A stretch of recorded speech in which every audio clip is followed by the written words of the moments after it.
Over to my right is Attorney Robert Moriarty.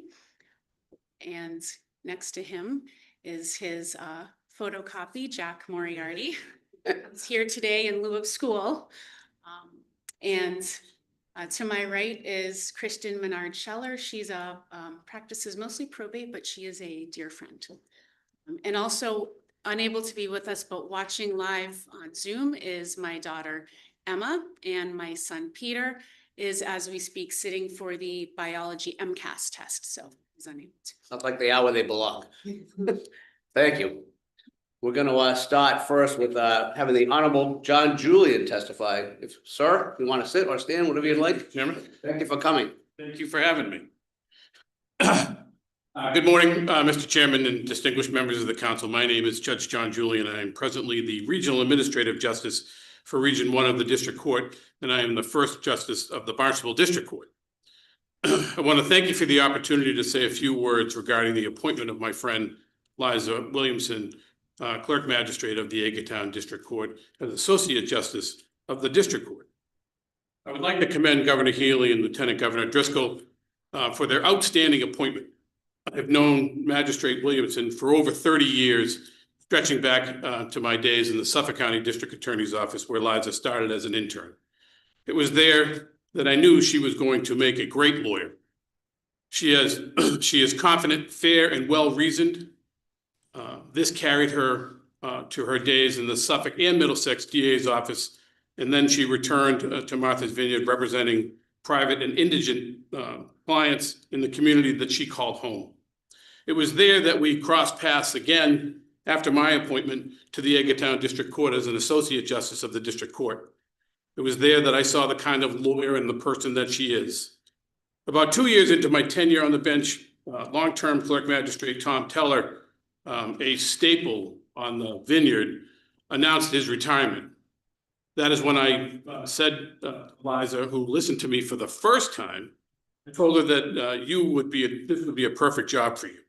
You have the patience, the skill, the knowledge of the law, fairness, compassion to be a great clerk. This is a job where you have the profound impact on the people in your community. Usually, the clerk is the first interaction that someone has in the court system. And I tell the people that the judges that come to the Vineyard come and go weekly, but the clerk is there every single day. She is the face of the district court on Martha's Vineyard. For 20 years, Magistrate Williamson has been the face of that court. Now, the second time that Liza listened to me was when she came to me about her desire to become a judge. I told her, "You're crazy. Why would you give up the best job in the world?" But I could tell that she wanted to help more people. That is what we do in the district court. We help those who don't know where to turn, whether they be defendants, victims, pro se litigants, attorneys, or just someone who has a question that they need to be heard and be treated fairly and with respect and dignity. I have no doubt that she will be that on the bench. Not only have we been colleagues over these years, but I'm lucky to call her my friend. Magistrate Williamson is a great daughter and a mother to her two children, Emma and Pete, to whom she co-parents with their father, Tim. Both have a great family foundation that's rooted on the Vineyard, and I know the value and importance of family. So it is with great joy and respect that I urge this council to approve Governor Healy and Lieutenant Governor Driscoll's appointment of Liza Williamson as Associate Justice of the District Court. Upon this appointment, I will again be working with Liza in my region, and she will have to drive just a little bit longer than she has to drive now. So. Well, thank you, Judge. As you might have heard, I'm a big advocate for local lawyers becoming local judges. And I'm so pleased that you're here today, along with other people from the Cape and Islands that I represent. So thank you. Are there any questions for the judge? Thank you for being here. Look at that. You got to wait easy. Thank you, Your Honor. Exactly. Next, we're going to hear from my friend Robert Moriarty. Welcome back. Thank you.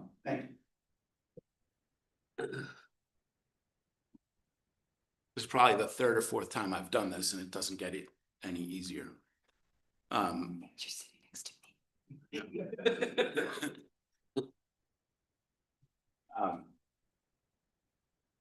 Mr. Chairman and distinguished members of the council, it is my pleasure to speak on for the nomination of Clerk Magistrate Liza Williamson to the District Court bench. It's tough for me to do it though. I grew up with her as a lawyer.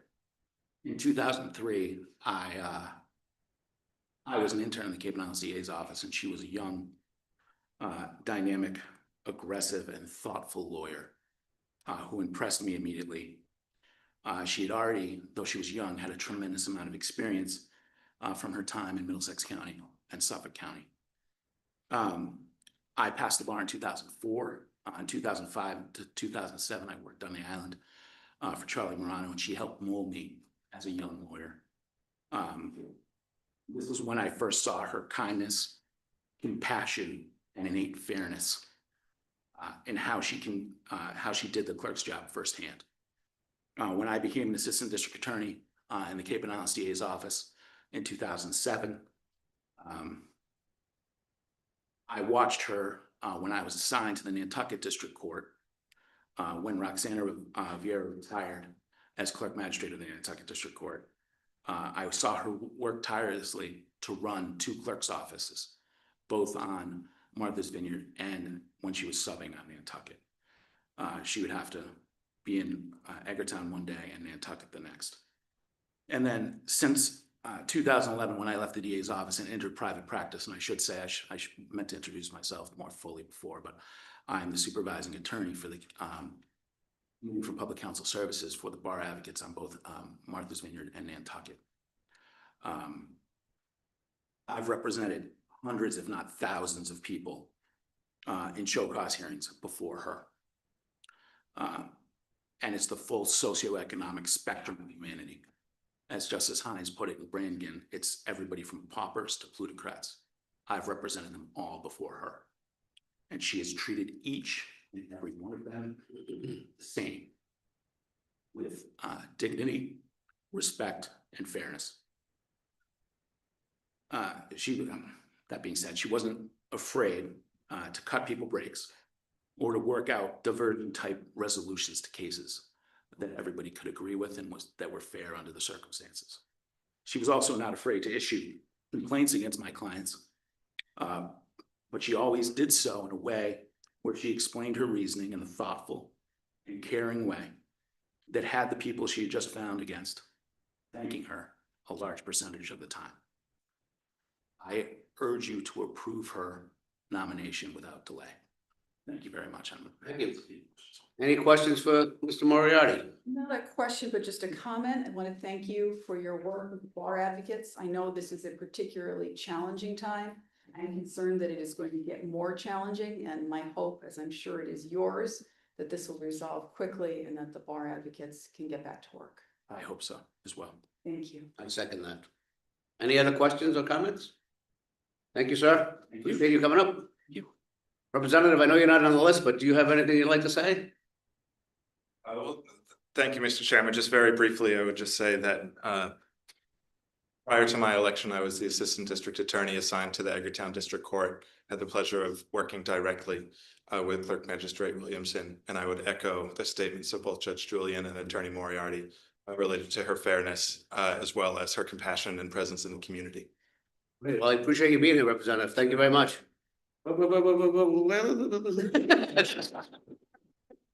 Representative, you missed, I did, yes. So I can take I told you it was worth waiting an extra 10 minutes, Chris. No, come back, I still have a question for you. Huh? I have a few questions for you. You do the bar advocate stuff down there. That's right behind you. That's Attorney Moriarty. You missed him too. Moriarty behind you. I'll get his questions later. Okay, go ahead. We'll find another victim. Nobody tell them what I do for. Joey, did you let all the people that have negative comments, did you let them in with you? The people that are opposing her, did you let them in? They're getting in now. There's security. Well, they missed it. All right, we're gonna conclude that part of the hearing. So they're late. Right. All right, now we'll hear from the nominee. It's all yours. Thank you very much. Thank you. Good morning, members of the Governor's Council. Thank you for your time today and prior to this hearing for reviewing my application and speaking with me. I appreciate your time, dedication, and consideration. I would like to express my gratitude to Governor Maura Healey and Lieutenant Governor Driscoll. The trust you have put in me with this nomination is truly humbling. I would also like to thank the Governor's former Chief Legal Counsel, Paige Scott Reed, Chief Legal Counsel, Jesse Boudou, Deputy Legal Counsel, Dara Kesselheim, and their staff, as well as Sonia Altamirano and her team for shepherding me through this process. I would also like to acknowledge and thank the members of the Judicial Nominating Commission for their dedication in reviewing judicial applications. Finally, I would like to thank my family, friends, and colleagues who have been there for me throughout this process. 2 of them just spoke on my behalf, and I thank them for their efforts. Members of the council, I know you've learned much about my professional life, so I'd like to start by telling you a little about my personal background. I was raised by a single mother who struggled financially and grew up in 2 different communities, Duxbury and Martha's Vineyard, both of which had a great disparity of wealth. My mother taught me the values of hard work, hope, and fierce independence.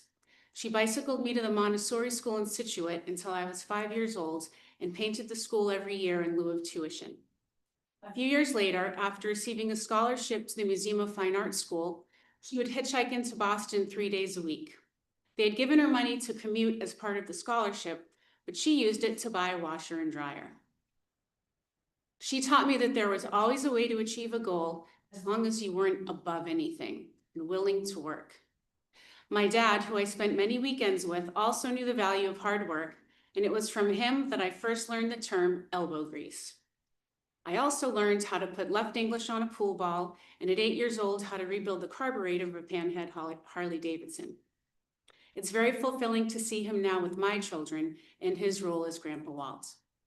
After 8th grade, I moved to Martha's Vineyard with my mother, stepfather, and younger brother and sister. I attended the public high school in Martha's Vineyard, and it was there that I met some of my closest friends, and they remain so today. The Martha's Vineyard Regional High School prepared me to attend college at UMass Amherst, and some of those close friends came with me. After college, I attended Suffolk Law School in Boston. True to our family tradition of elbow grease, I worked through college and law school to supplement my income. In my 3rd years of law school at Suffolk, I had the opportunity to intern for the school year in the Suffolk County District Attorney's Office. Throughout that year, the integrity, compassion, and humility of the assistant district attorneys and bar advocates I observed inspired me greatly. I admired the attorneys for advocating for those who could not for themselves and saw what an honor it was to be a public servant. After that experience, I knew what I wanted to dedicate to. After graduating law school and working briefly for a bar review course, I accepted a job as an assistant district attorney with the Middlesex District Attorney's Office. During that time, I became very involved with their community-based juvenile justice program, many of the schools in that region, and handled juvenile matters along with my other district court cases, always with an eye toward diversion.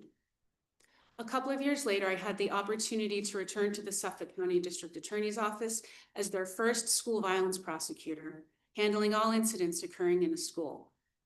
I worked closely with the schools in order to create diversion options for many of the juveniles charged with the crime. Working closely with the schools in Boston in this role, I learned the challenges they and their students faced. Hearing their struggles, I learned that lack of education and opportunity collide with our criminal justice system daily.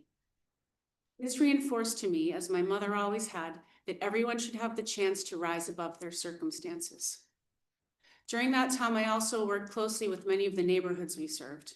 I went to many of the nighttime meetings in these communities toward addressing gang issues and fostering greater safety in the community.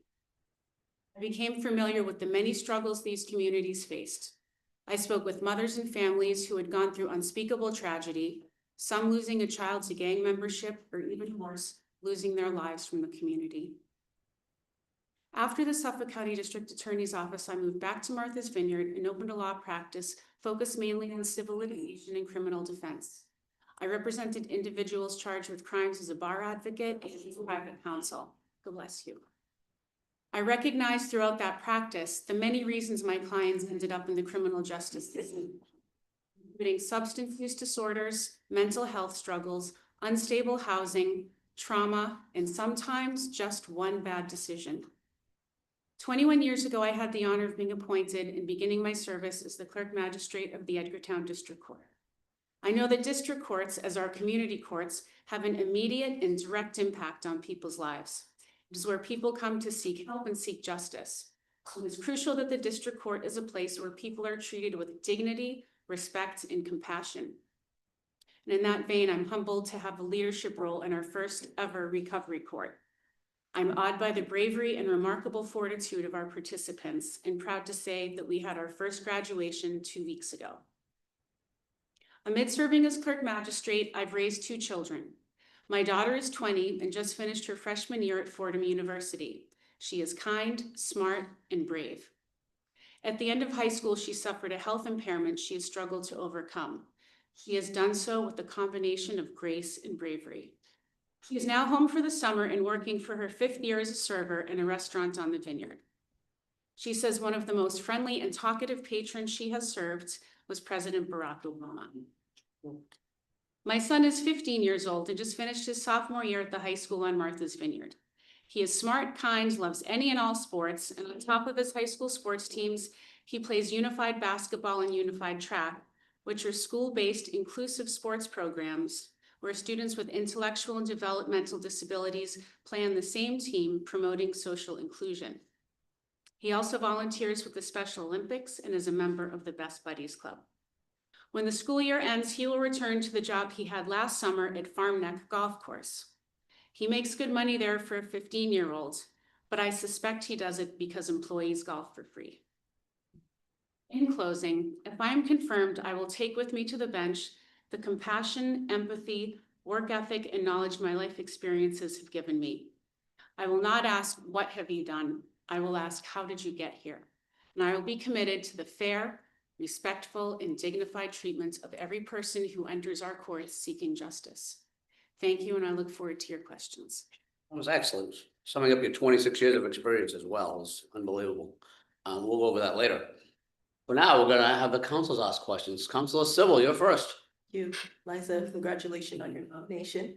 And myself and State Representative Moakley, we actually worked together at the DA's office. So it was great recommendation to support you today.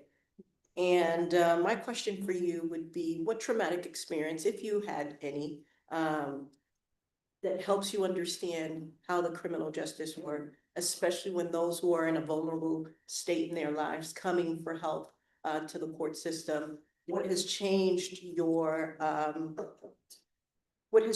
life in a way that you will understand people in the community that are coming to you, that is seeking your help, and making sure that they're getting the help that they need? There are a couple of things that have occurred that I think help me understand some of the trauma and struggles that folks in community deal with.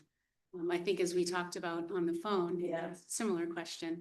My junior year, I was abroad and I was in Manchester, England for all of about 2 weeks when I was robbed at an ATM, and I ended up in the hospital with a broken nose and bruises, etc. As terrible as that was, I think, and as I stated before, when you're in the DA's office or you're in a courthouse, every single day you're dealing with, assault and batteries, ABDW, and it's the same thing every day. And so when you go to handle some of the more serious cases, we talk about, oh, it's a shooting or a stabbing, or, oh, they only got their nose broken. Well, I know that that's a big deal. I know how serious it is. I know you feel in isolation, and navigating the system is just so difficult for some people. So that's helped me keep in mind that every single case is the most important thing going in somebody's life. I also mentioned to you that we dealt with some mental health issues in my family. And again, isolation. I speak often at NAMI, which is a group on the Vineyard. We do training things with the police in the emergency room. And when we were going through that mental health struggle, I was surprised at how scared we were, how isolated we felt, how we didn't really know what to do. And I was supposed to be one of the people who's telling people, this is how it works, this is what you do.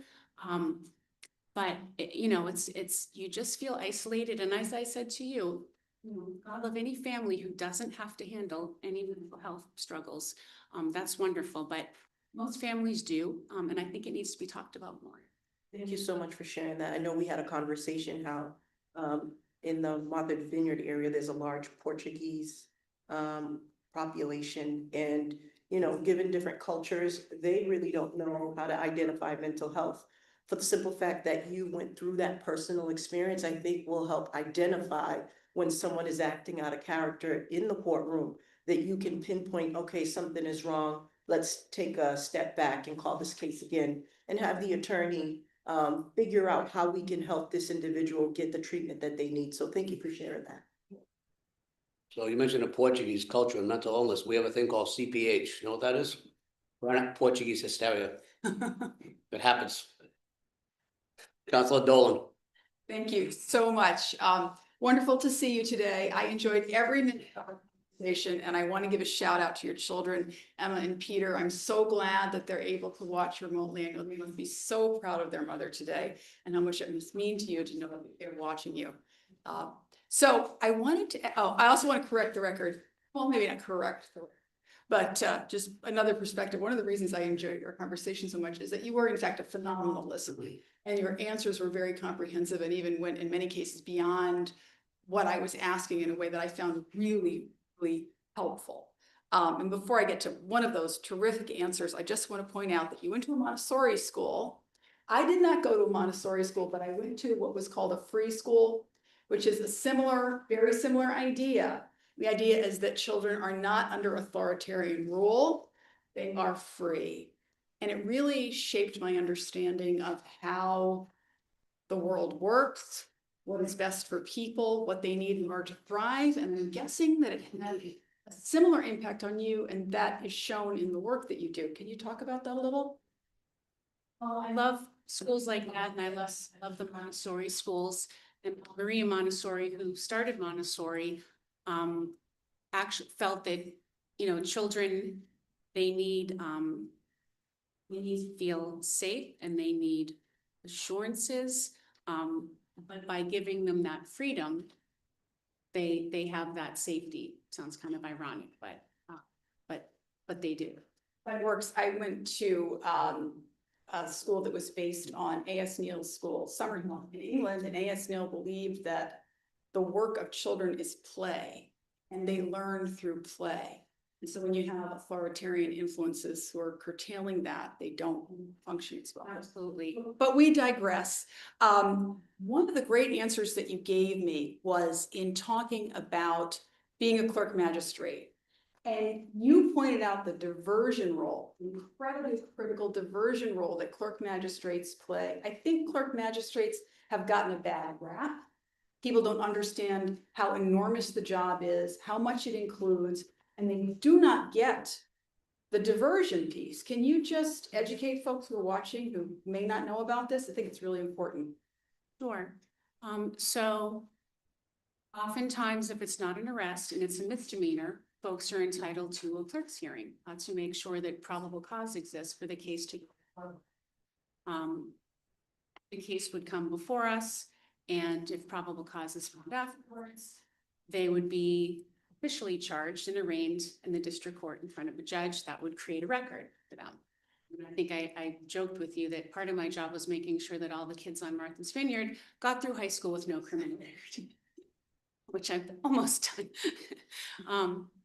But, you know, part of the role is great because, and this again goes to, you know, why courts are community courts. It gave me and it gives all clerks the opportunity to, you know, to weed out stuff and to give folks opportunities who, you know, a lot of times there are underlying issues that our specialty courts deal with. Sometimes, you know, there's a root problem there, whether it's, you know, mental health struggles or substance use disorders. And you can recognize that, and you can give people opportunities and give people breaks. I think I mentioned to you an example, maybe this only happened because they're on an island, but there was a gentleman who had been before me several times. He had substance use disorder, and he struggled, but he was never violent. He never hurt anybody. I think he was kind of his own worst enemy type thing. And I was always happy to give him a break, and as were the police. They just wanted him to get better. And I was in Stop and Shop with my children. They were both very young. And he comes up to me and kind of blushes and says, Miss Williamson, I was going to come by and show you something. I wanted to show you this. And he pulled out his 2-year chip. He said, it's because of those, breaks. Thank you for always believing me. I'm trying not to cry in the vegetable aisle with my kids. There was also another young man, and this is another example of something that I know a lot of my colleagues do a lot. One of the factors you also look at, that a district court judge looks at, is age. And obviously with the Mattis decision, it goes into, I think, 150 pages of brain developments. And as an aside, I think I said my daughter is 20, and no offense, Emma, but I don't expect anything. I don't think anything substantial is going to happen the day she turns 21, but it's a process, right? And it goes until 25, 26 years old. So one of the factors that I know a lot of my colleagues and I look for is age and emotional development. And I think it's very important to try and set people on the right path and give them an opportunity before they have a criminal record that will follow them around. There was a young man, just an example of why these breaks are so important, I think. There was a young man who had come in, Attorney Moriarty may have even represented him. He was 20 years old, graduated high school, smart kid, nice kid, living in his parents' basement and not really doing too much of anything. He was facing some felony charges for breaking into some of the $10 million houses on South Water Street. And he came in and we had a conversation. And I said, what's your plan? What's your plan? What are you doing after you're smart? I heard you go to Cape Cod Community College. What's going on with that? And we talked, and his mom was there, and I told him if he said he wanted to enroll, but I said, well, I'll make you a deal. Well, I'm going to see you in a month. And he came back, he had enrolled. I said, I want to see you in 3 months. And he came back and he said school was going great. I think I saw him maybe once or twice after that. And at the 1 year mark, I'd held it for a year. Everything went on. And then many years later, this was, I think, the beginning of my time there. Many years later, I saw his dad, and he did 2 years at Cape Cod Community College. He transferred to UMass Amherst, and he graduated from UMass Amherst. And so those are, that's just one example of why it's important for clerks to do these hearings and to have the discretion that clerks have. And I biased obviously, but I think that discretion is used widely. And I think the clerks in their courts they're part of that community. And so they understand the folks that come in there. I don't think you're biased. I think you're informed. And I couldn't agree with you more. Can you talk, I just want to ask you one other question. Can you just talk a little bit about how you as a district court judge will continue in that way of thinking upon cases, how you'll work with counsel to resolve things? Absolutely. And I know we discussed the fact that there are no longer lobby conferences, and those are always very helpful. I think that despite the fact that there aren't lobby conferences, I think, and I learned from when I started representing people, their attorney knows a lot more about them than the Commonwealth does. And I do think we have very reasonable and caring assistant district attorneys also, and they work very well with the attorneys. And, I think as in a clerk's hearing in the courtroom, everyone is actually on the same page. Everybody wants to help this person. Obviously, there's always a public safety issue, of course. But in most instances in district court, we're dealing with human frailty and everyone's on the same page in terms of trying to do what's best for that person. So I would have no problem talking to both attorneys at sidebar. Maybe the attorney has something they don't want to say in the courtroom. It's still on the record. There's always a microphone there, so it's still on the record. But I think that I will carry all the factors that I consider now in using my discretion as a clerk magistrate. I will carry that with me, certainly. Thank you very much. Thank you for the question. Counselor Iannella. Thank you very much. First of all, right before I forget, he's your biggest supporter right there. Right there, Joe Ferrara. He called me up right away, and he's, like I said, big supporter. Let me ask this. Now, assuming you confirm, as a criminal case, and you have someone who's pro se, the defendant's representing himself. Okay, as opposed to, say, the next case, one of the best in the state, Terrence Kennedy is representing a defendant in another case. Why are you laughing, Rob? No.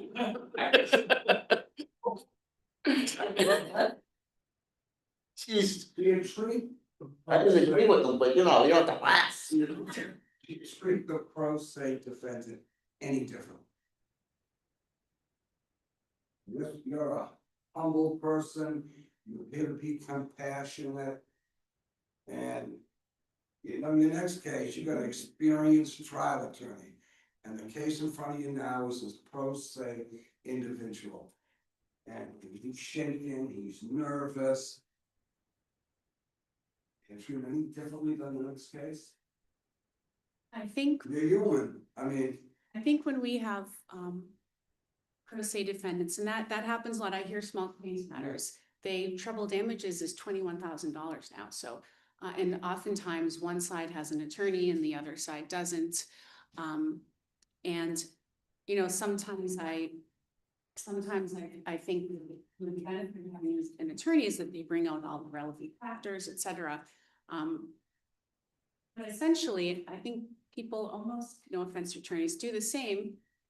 I just want that information. And with somebody who is pro se, I will make sure they feel comfortable. I will make sure I hear everything I need to hear from them. And of course, I will be as patient with them as I will be with their attorney when we're trying to explain what happened.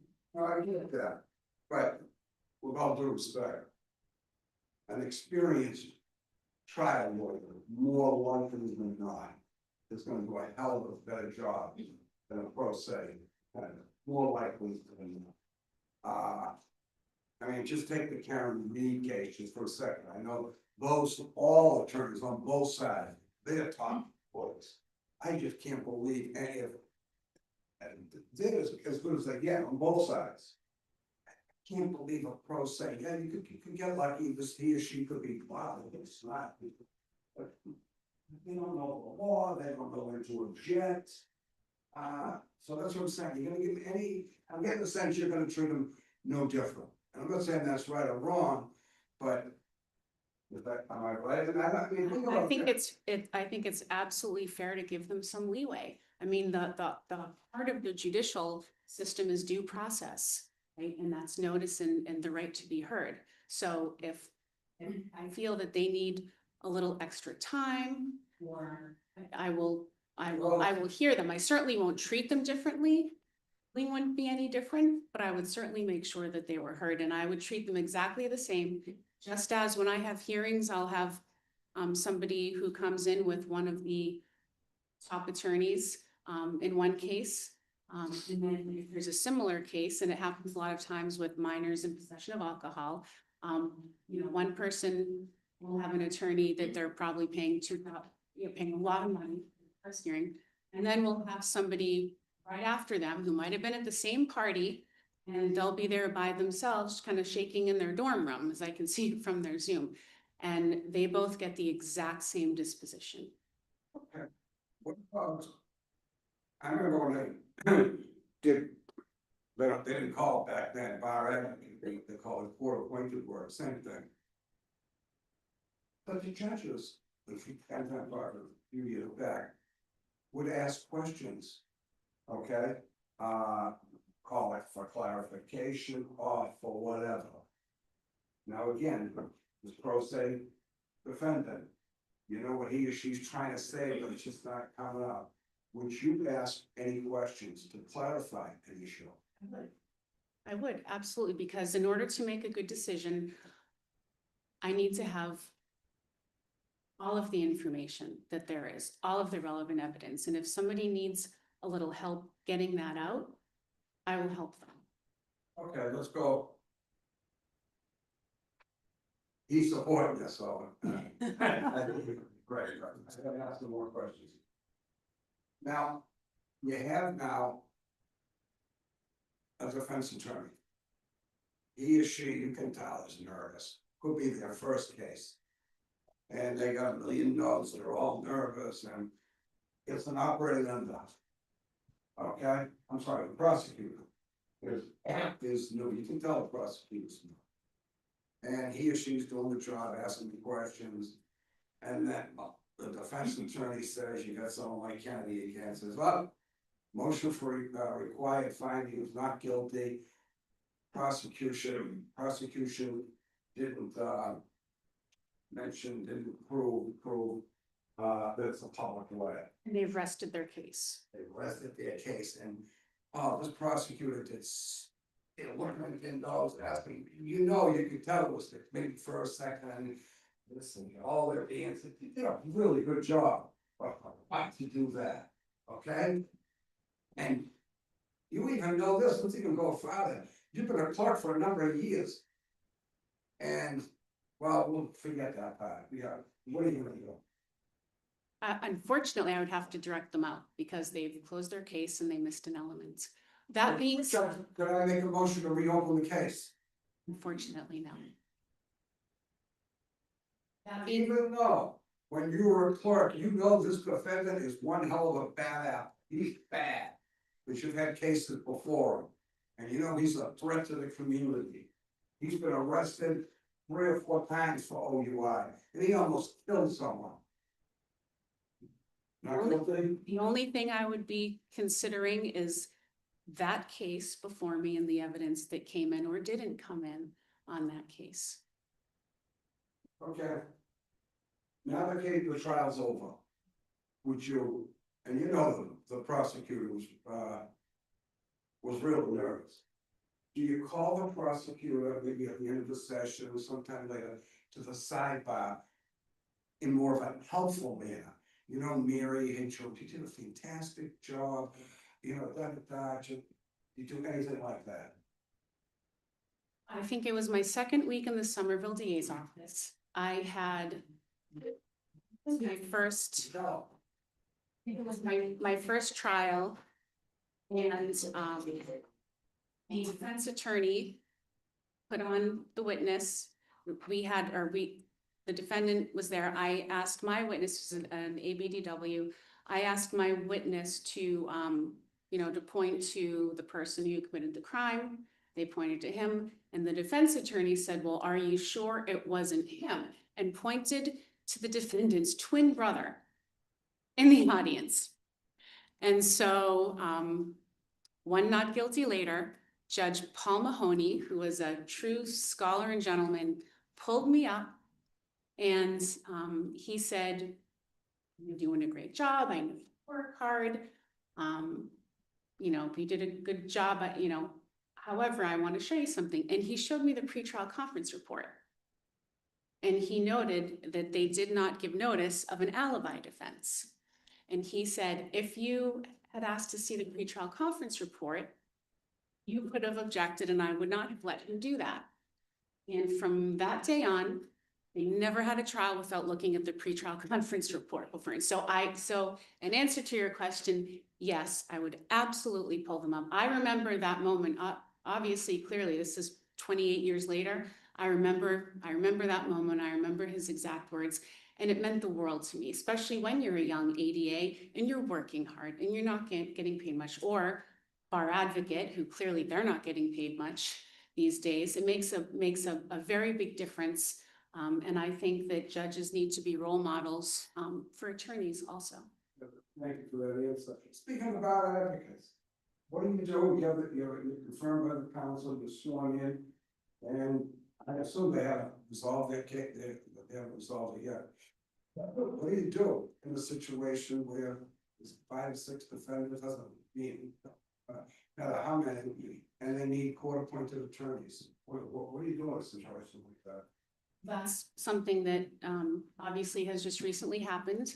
I know the trial court was trying to promulgate some directives on that, and there are some forms that I think we've worked with the bar advocates with, and so I would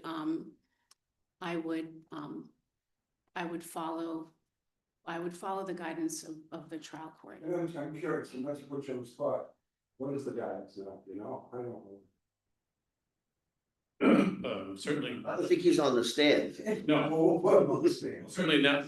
Right now, it's, we need to do our best to try to find lawyers that will help us represent those kinds of indigent defendants. If they're not taking them, we may have to hold them overnight so we can find a lawyer.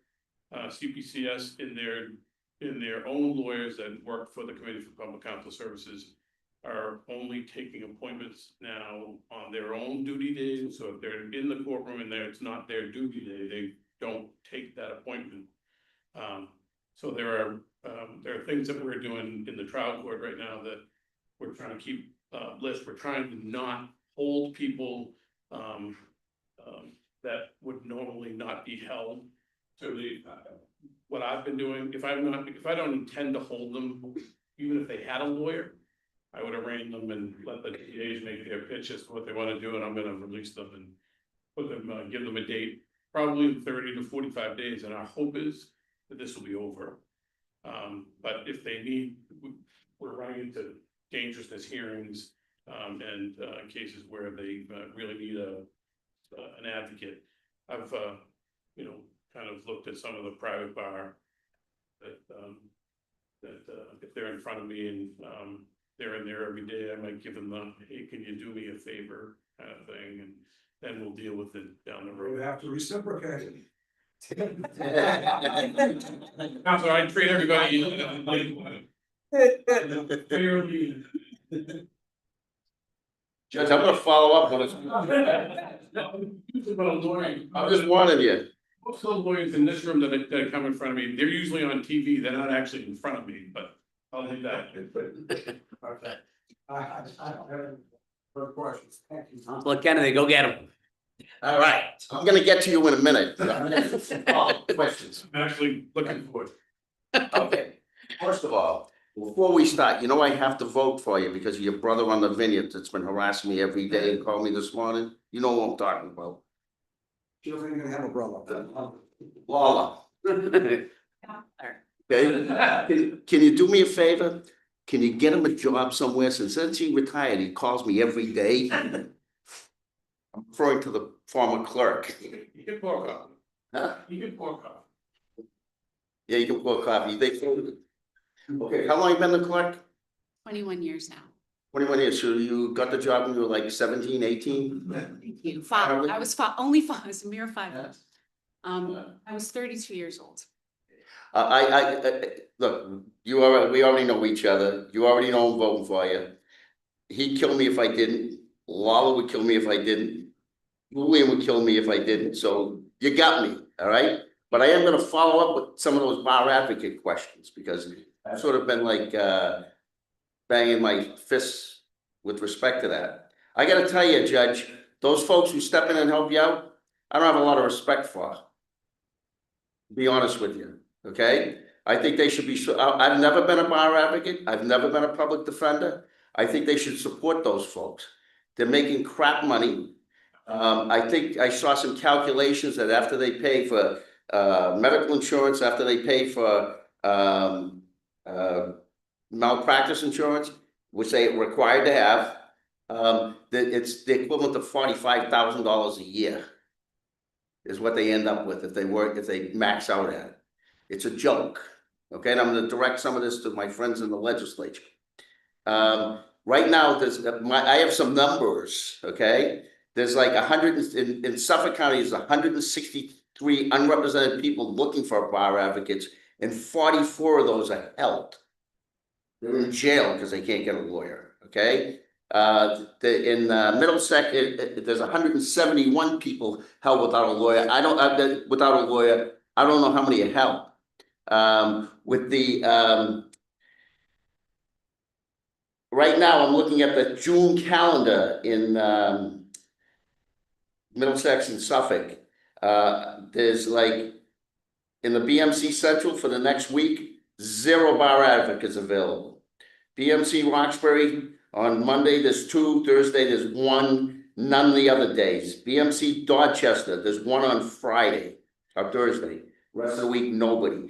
And it goes on and on and on. It's all zeros, not covered, no bar advocates. How long can the courts function like that, Judge? Okay, when does it become a crisis? When you're talking about those 172 people that are still, or 144 people that are in jail. 44 people in jail. That's a crisis already. By the way, I misspoke last week when I said they hadn't got a pay raise in 20 years. They got one up to $5 an hour. Over the 20 years, it adds up to about 71 cents a year. Joke. They're making half what they're making in the lowest paid state in New England, Rhode Island. Almost half. They get 112 in district court. They're getting 65 here.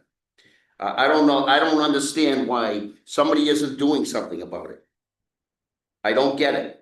And when I say I don't have respect for the people that are stepping in there, because I really believe in their cause, even though it has nothing to do with me. You know, you have a lot of really talented lawyers out there that are working really hard, putting in a lot of hours. And, you know, you're talking about people who don't know how to read a room. I heard about one guy who's filling in because he's got a judicial application in, doesn't want to offend anybody. There's somebody who doesn't know how to read a room. I've been pounding at the table for weeks. Mara Dolan is a bar advocate, Councilor Dolan, and she's been a leader in the cause. My friend Elise Urshon, who's in the room, she's been an outstanding leader in that movement.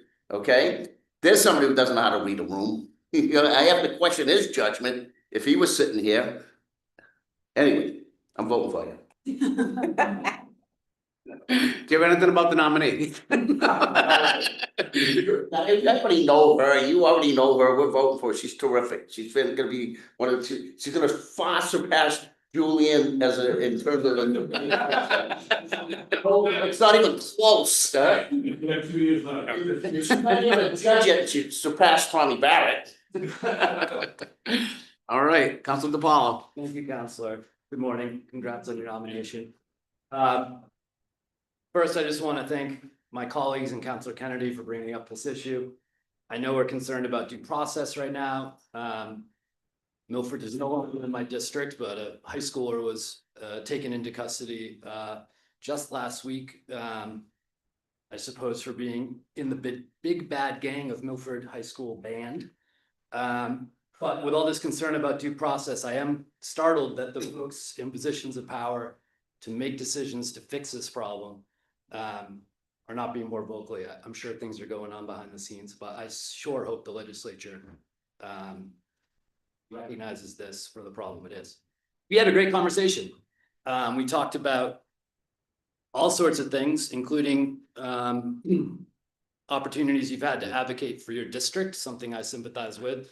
It's one of the reasons Councilor Ferreira is so supportive of you and in general of pushing nominees in his district over the edge. So as has been echoed, he's been a big supporter of yours.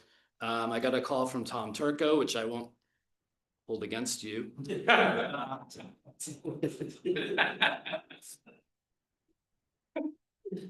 It's come up this morning, your experience with, for example, the unhoused population and other folks who are vulnerable, and your experience in the community-based justice program,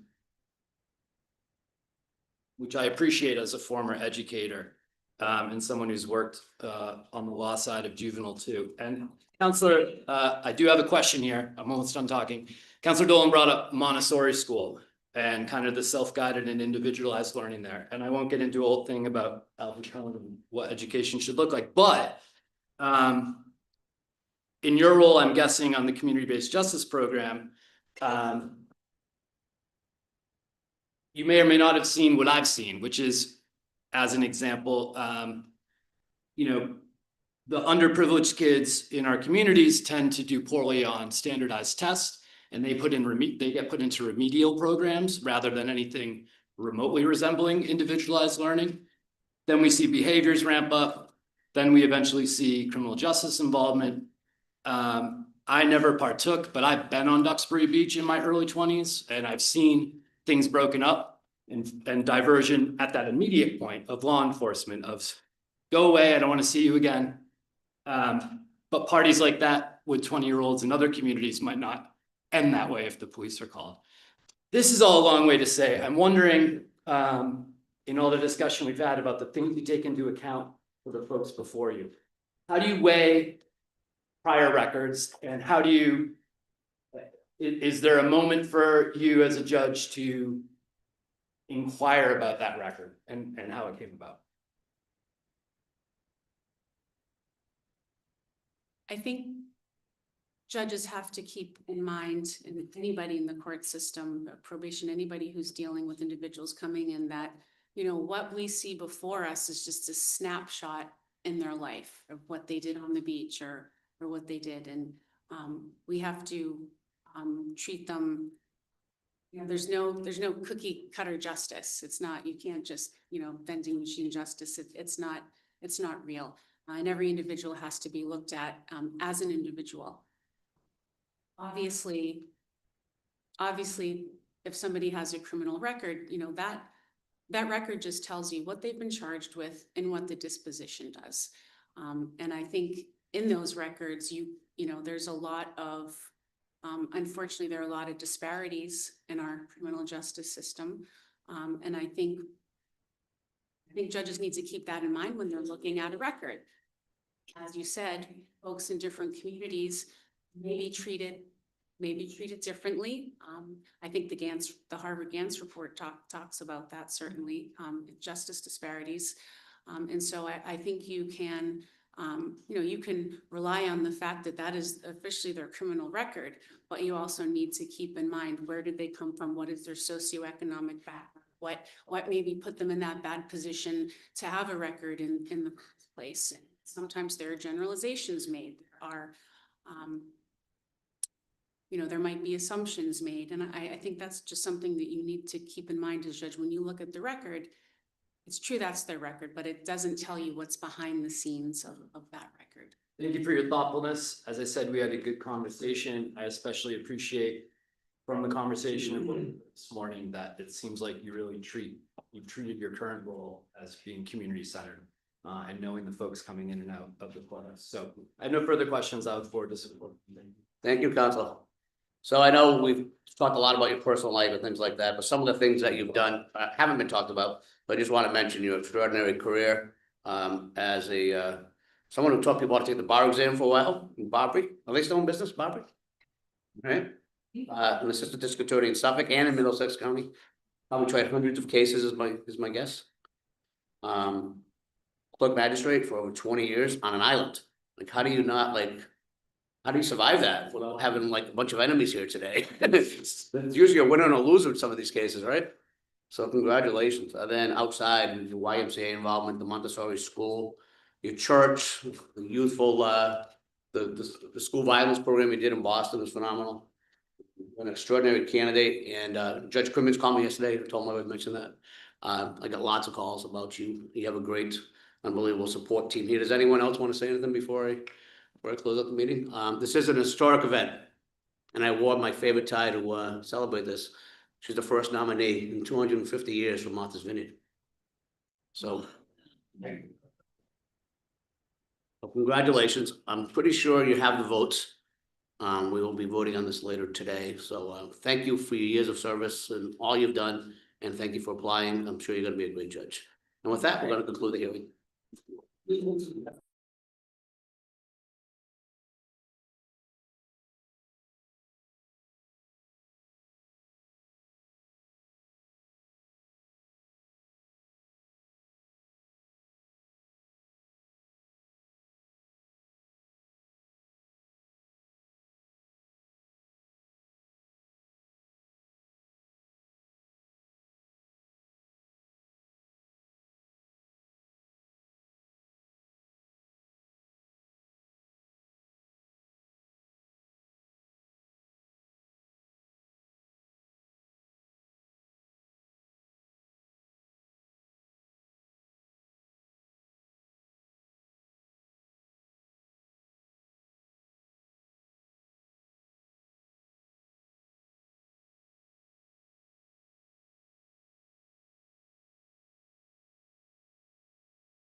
With no further ado,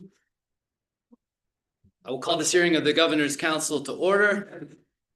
I will begin by reading a letter submitted to the council by the governor. Dear councilors, I am pleased to nominate Amy L. Karangekis to the position of Associate Justice of the Superior Court. I submit this nomination for the advice and consent of the Executive Council pursuant to Part 2, Chapter 2 of the Constitution of the Commonwealth of Massachusetts. I enclose the nominee's resume for your convenience, Maura T. Healy. And with that, Attorney Karangekis, I never actually said your last name out loud when we spoke. Am I saying it correctly? Karangekis. Karangekis, I'm so sorry. Attorney Karangekis, we can begin. If you are interested, you can introduce the folks you've brought with you today, and then we'll get into hearing from your witnesses and from yourself. Thank you, Counselor.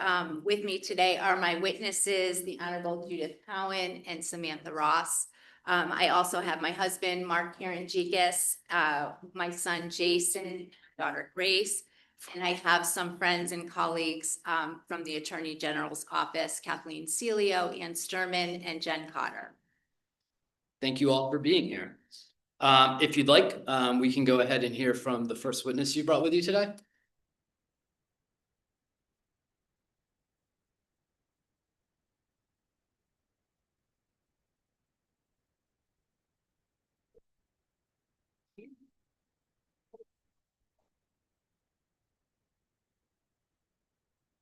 Good morning, councilors. I first met Amy Karangekis back in the 1990s when she was a law clerk in the Superior Court. She did superb work for me, both in her legal research and her writing. And legal writing is one of the main time-consuming functions of a Superior Court judge.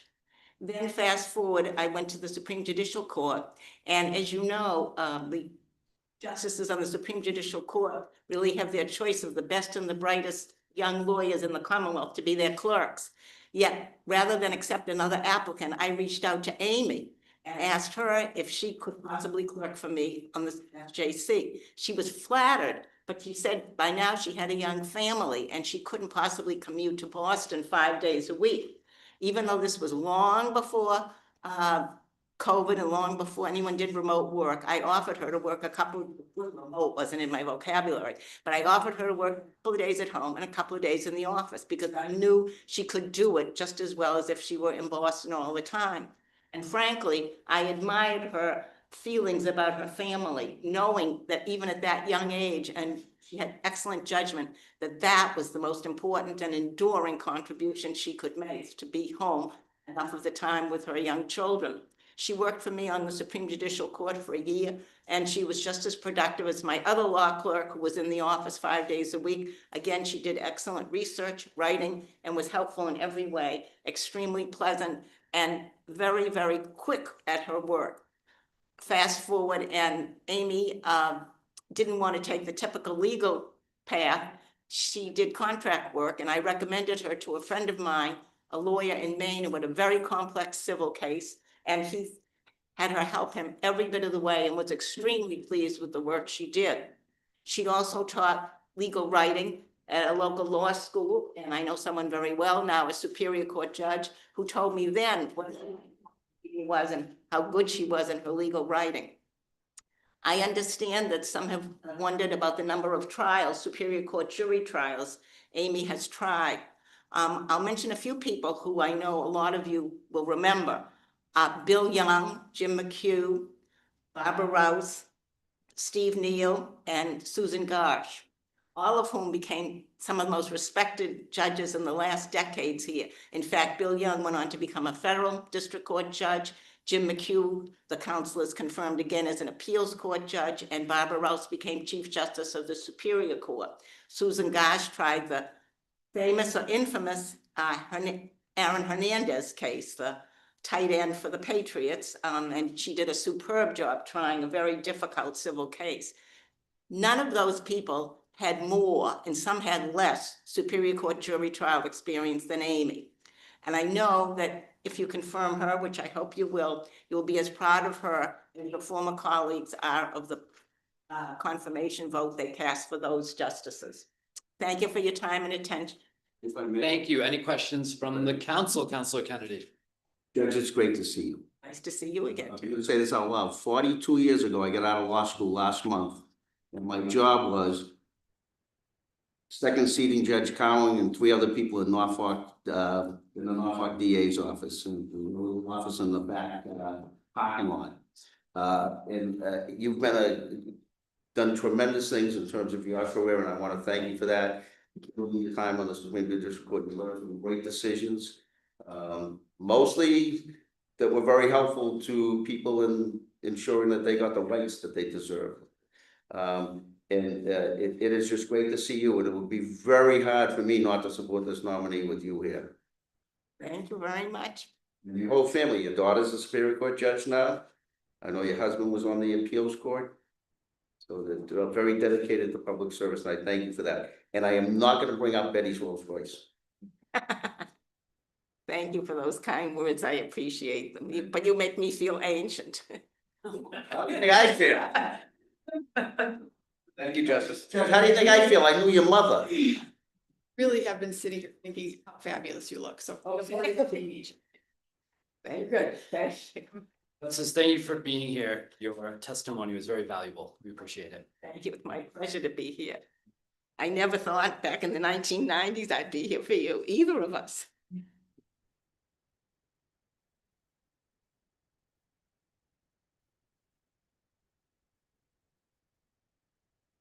Good morning, council members. My name is Samantha Ross, and it is my absolute honor and privilege to speak on behalf of Amy Karangekis today, who has been nominated to the position of Associate Justice to the Superior Court. I have known Amy for over 10 years and have worked closely with her since 2018 as her office manager and assistant, supporting her in her role as Regional Chief of the Western Mass Attorney General's Office. Amy is a pillar in the community and has built integral relationships through her work at the Attorney General's Office. Her continued partnerships with law enforcement agencies and community initiatives have cemented her presence in the community.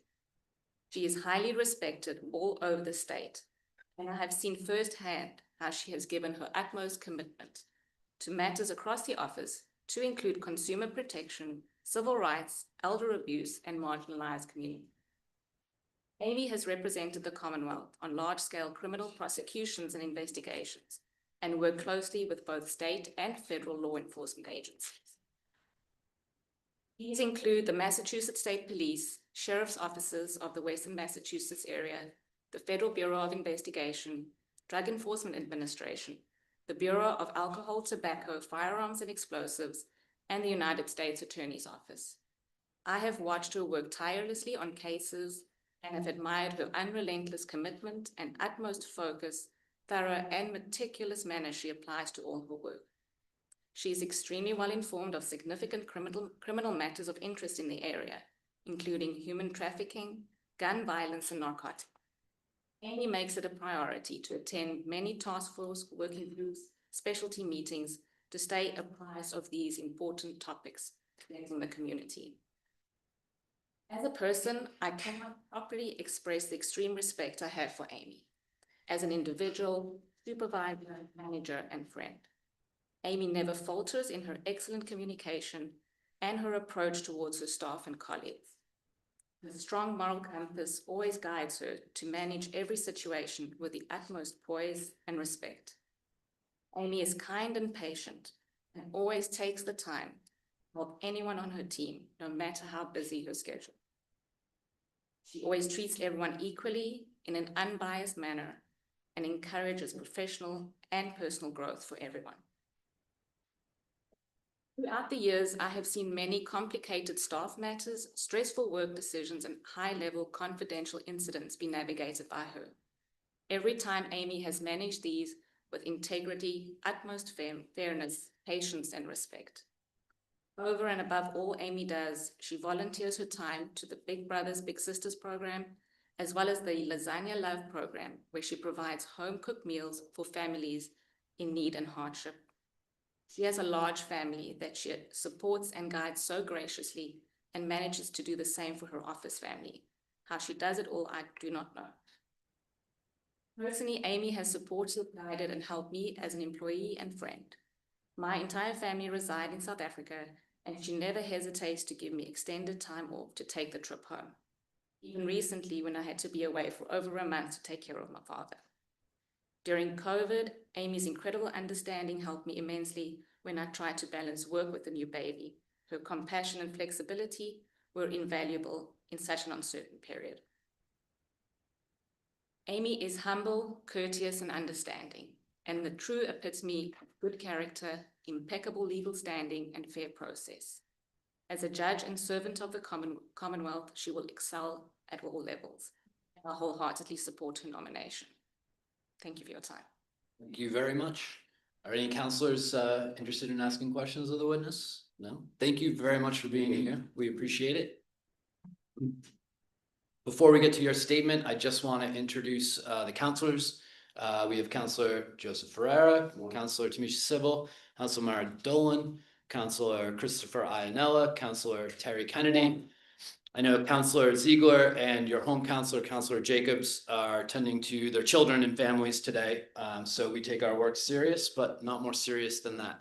I know that Counselor Jacobs, as your home counselor, was very excited to see you put forward and was excited to be here at the hearing. She's disappointed she can't be here.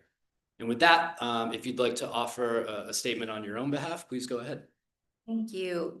Good morning, Counselor DiPaolo, the entire council, and everyone present here today. I would like to begin by extending thanks and gratitude.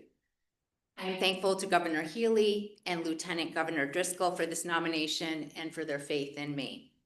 I am deeply honored and humbled for the opportunity and grateful to be here today. I thank the Judicial Nominating Committee, Jesse Voodoo, Derek Kesselheim, Kimberly Baptiste, Sonia Altamirano for their tireless work in making this a smooth process.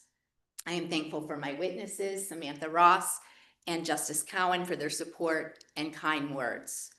I am also extremely grateful to each and every member of this council for the important work that you do in considering all judicial nominations and for spending time with me prior to this hearing. I truly appreciate it. I would not be here today if it weren't for the support of my family, who I would like to introduce a little more. My beloved husband, Mark Karangekis, is the best thing that ever happened to me. We met when I was 15, were high school sweethearts, dated through college, and married after my first year of law school, and he graduated from the FBI Academy. We are approaching 33 years of marriage. He is my best friend, my partner in every way, and has supported and encouraged me on the path to sitting before you today. Together, we have raised our 4 incredible children who we are extremely proud of and who inspire us every day. Our 29-year-old Nicholas is a graduate of Bryant University, served in the United States Coast Guard, now is a police officer in Farmington, Connecticut. Nicholas and his wife, our dear daughter-in-law, Corinna, recently blessed us with our first grandchild, Logan Reed. Our 26-year-old son, Mitchell, is currently serving our country in the United States Army as a combat medic. Mitchell and his wife, our dear daughter-in-law, Katie, are currently in the hospital. Katie gave birth to our second grandchild last night, Stalios. Well, we are anxiously awaiting to meet.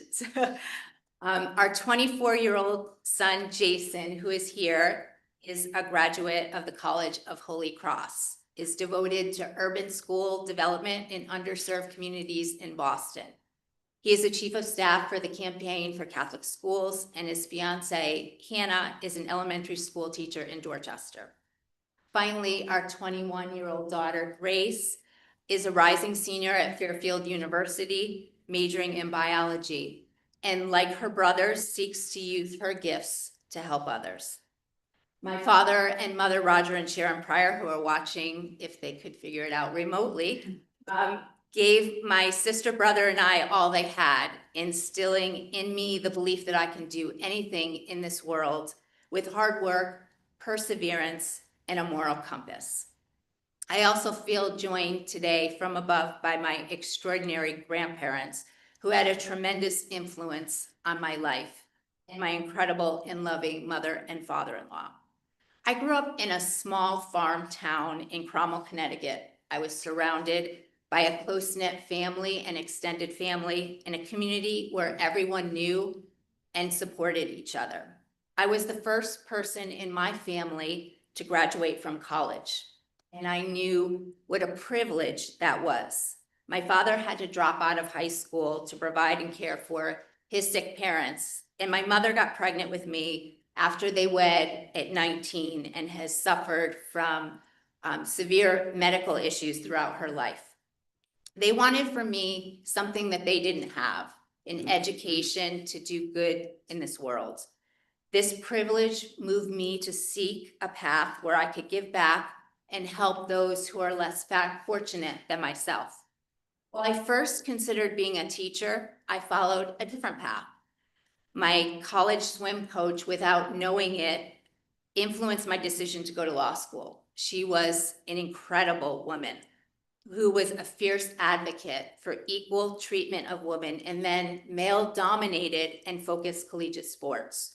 She demanded the best of her student athletes in the classroom and in the pool, and she courageously fought to ensure that we were afforded the same resources, opportunities, and respect as male athletes, inspiring me to pursue a career in law where I could help others. My career has been filled with many opportunities to do that and has helped to prepare me to be here today. At the outset of my career, I had the privilege of clerking for extraordinary judges on the Superior Court in Massachusetts. For the late, brilliant, kind, and compassionate Honorable J. Harold Flannery at the Massachusetts Appeals Court, and for the Honorable Judith A. Cowan, whom you heard from on the SJC, who has supported me as I navigated balancing the caring of my young family in my career and has been a constant source of inspiration. Apart from the practical skills learned, I had the good fortune of observing and learning from these fine legal minds, amazing human beings, and pillars of judicial character.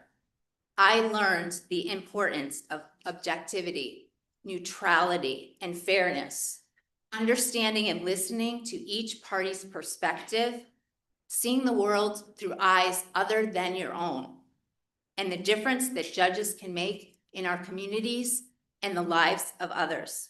Between clerkships and after, I also worked for various law firms and learned from amazing attorneys, assisting with both civil and criminal cases in various phases of litigation. And since then, for nearly 17 years, I have served as an assistant attorney general at the Massachusetts Attorney General's office.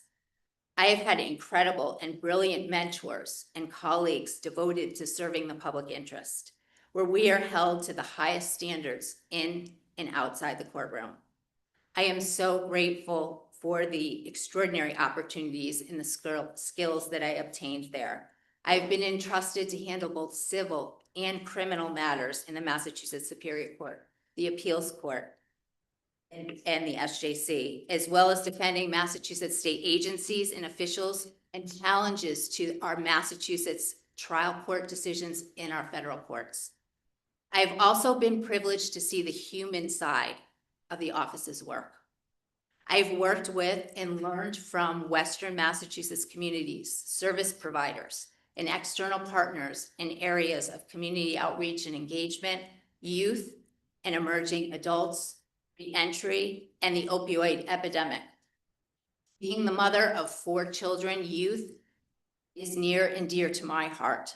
I have served as a legal mentor for discovering justice in several Springfield middle schools, teaching students about our judicial system, exposing them to our judges and to our courts, and preparing them for mock trials and appeals.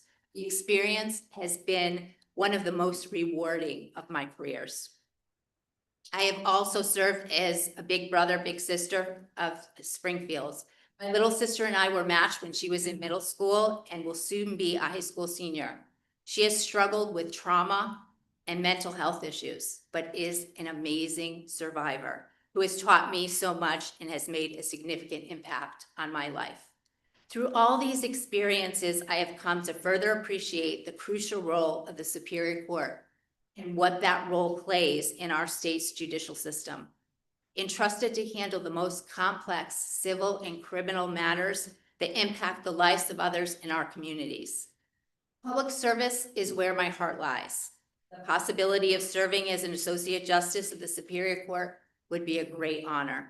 If confirmed, I would seek to emulate the Superior Court justices I learned from in a commitment to the rule of law and equal justice under the law, and to bring what I've always brought to my work: a relentless work ethic, a commitment to continuing to learn, an open mind and even temper, fairness, compassion, and diligence.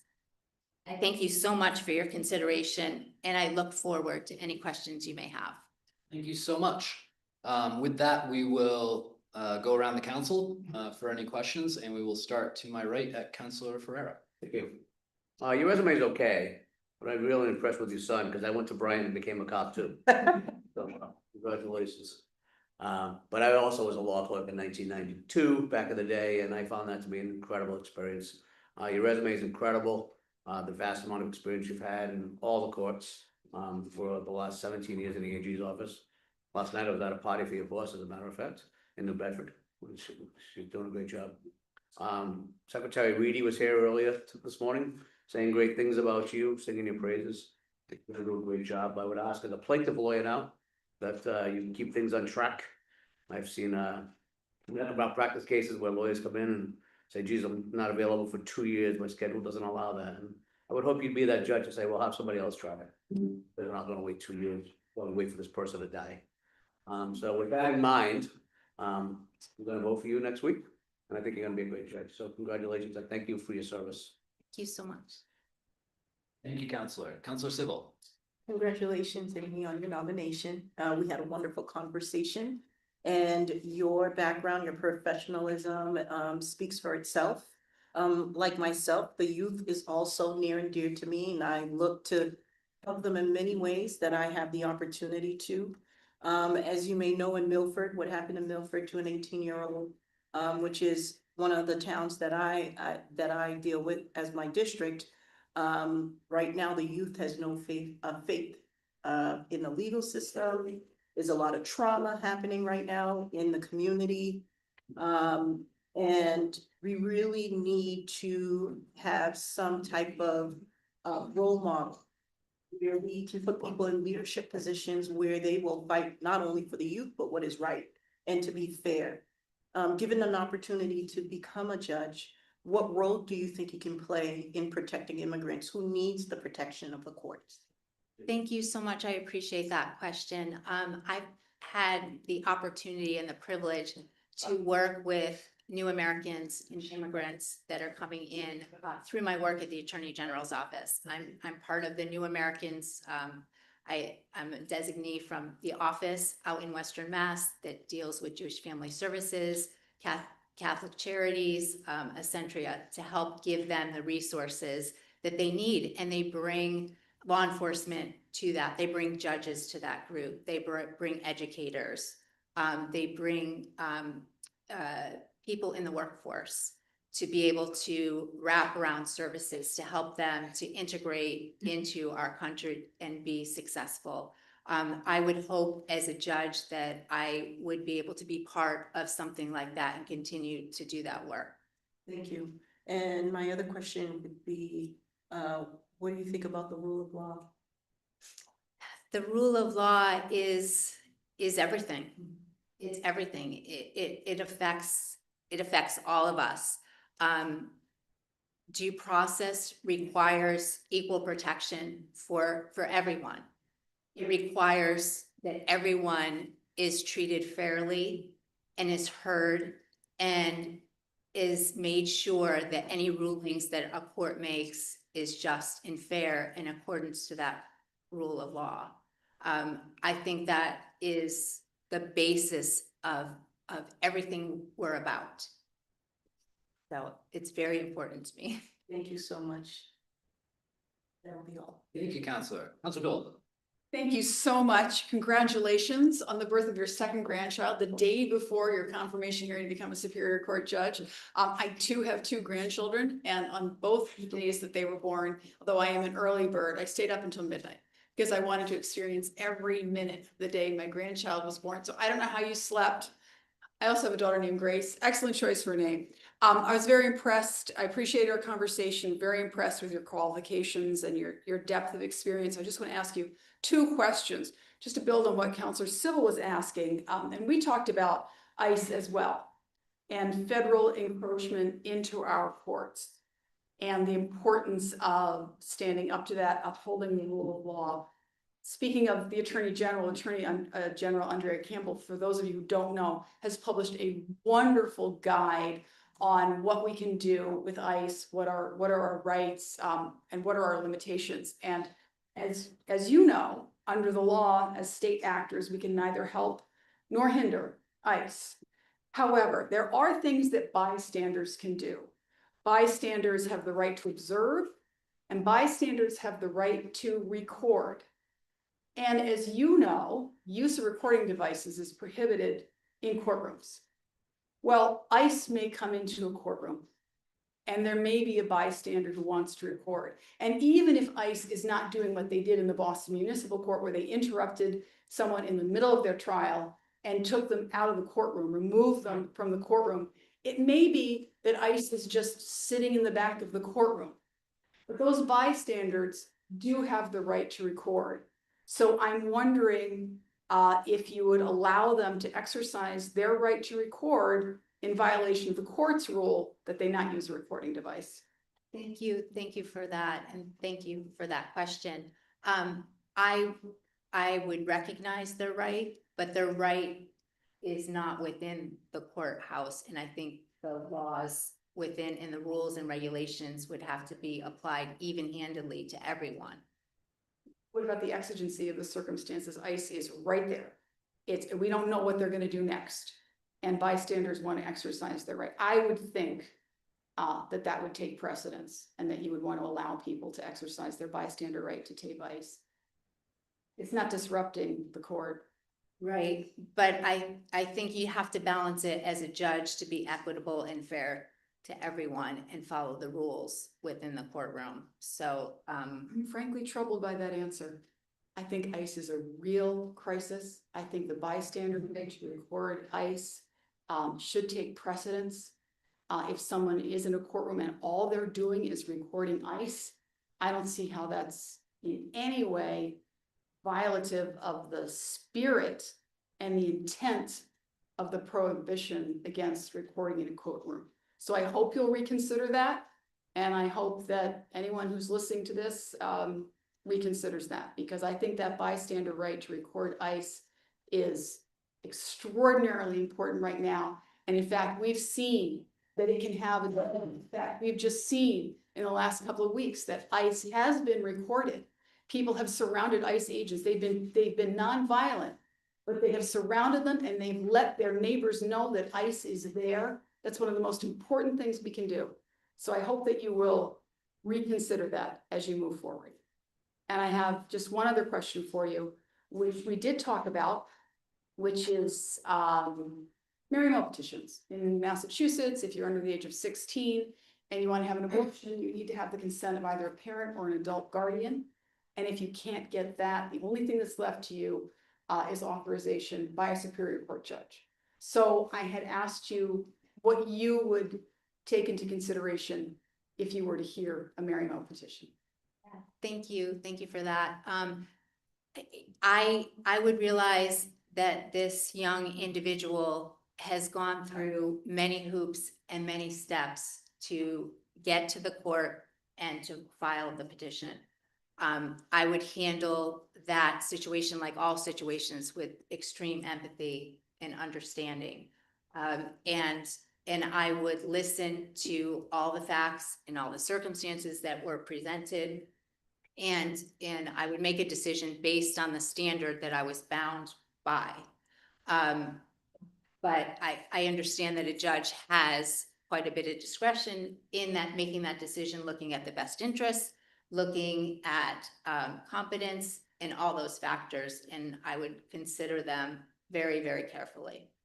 I made a promise to the people of my district that I would make sure that Superior Court judges upheld the right to choose, that they would recognize that that decision is only made between a patient and their doctor. So I'd like to hear from you that if a patient and their doctor seeks an abortion, that you will say yes, and that's all you need to know. My belief is that decision should be between a patient and their doctor. So that is my belief. I would look at everything as I'm supposed to, and look at the standards and the facts before me in making that decision. So you support their right to choose. Yes. Thank you. I have no further questions. Thank you, Counselor. Counselor Iannella. Thank you very much. First of all, with all due respect to my colleague and friend, I do agree with your answer about the bulletin. You have to treat everyone the same. I understand what my colleague is saying, but to me, you have to treat everyone the same. You're a very impressive resume. Seems like you've done a great job. Judge Cowan, who I have a great deal of respect for, I mean, obviously, things are outstanding. I received a call from Patrick Moore, the first assistant, who spoke very highly of you. My question is, and I thought about it when Justice Cowan was saying that she allowed you to work 2 days a week at home. What's your position when it comes to the Superior Court if you're a justice? Because a lot of people have childcare issues or family issues or whatever other issues about conducting business on Zoom. Under what circumstances would you allow it, and under what circumstances would you not allow? Thank you for that question. I think we've learned a lot through COVID and what works, and Zoom was used. That's what got us through, right? So I'm in favor of using it wherever we can. I realize the constraints on attorneys that I've talked to that have to be in 3 courts in 1 day for, appearances or scheduling or things of that sort. I know that parties themselves, it creates a burden, especially out in Western Mass. Transportation is a big issue to get to court. So I would be in favor of Zoom and looking at situations where we could use it. Now, for trials, for evidentiary hearings, that's another thing. But I think there's a lot of proceedings that we could do that we can make use of them. Motions, you allow those on Zoom? I think so. If it wasn't evidentiary, I think it's a different story when you're talking about evidentiary. Okay. Yeah, I appreciate that. I don't have any further questions. When your name comes before the council, I believe potentially as early as today, I'll be more than happy to support you. Thank you, Counselor. Thank you, Counselor. Counselor Kennedy. I haven't been here as long as my colleague, Councilor Iannella, but I've been here for a little while, 15 years. And I don't think I've seen a resume that is richer in terms of what you've done in terms of the law. I mean, you've really immersed yourself in these legal issues with clerking for Superior Court, Appeals Court, SJC. I mean, I don't think I've ever seen that before. And I think you're gonna bring a very unique experience to the Superior Court. I think you're gonna be able to share that with your colleagues when you get there. I just don't understand why you didn't stick with WBZ radio with English IED. That's where I would have stuck, It was very fun. It was a very fun opportunity. I saw him when they had the dedication for Ted Butzko for the courthouse, for Honor the Butzko, and he was his buddy, and he said we spoke at that. A very entertaining individual, but your resume is just super rich in terms of what you've done in terms of the law. You've immersed yourself in it. I noticed that you were lead counsel on Diachenko. Of course, you probably, as being in the Attorney General's office, did you take the position that they should be given parole hearings? No, the Commonwealth represented DS Department of Correction and, the parole board. And so, those two parties at the time did not take a position on that. They were seeking guidance from the court because at that time, I believe there were 62 people in custody that would be affected. And the laws as they stood didn't allow the release. So the DOC was asking direction on that. The parole board was not allowed to grant parole the way the law was written. So they were nominal parties. And And it's creating a nightmare. But go yes, ahead. yes. And so they were seeking, in Diachenko 1, they were seeking guidance from the court.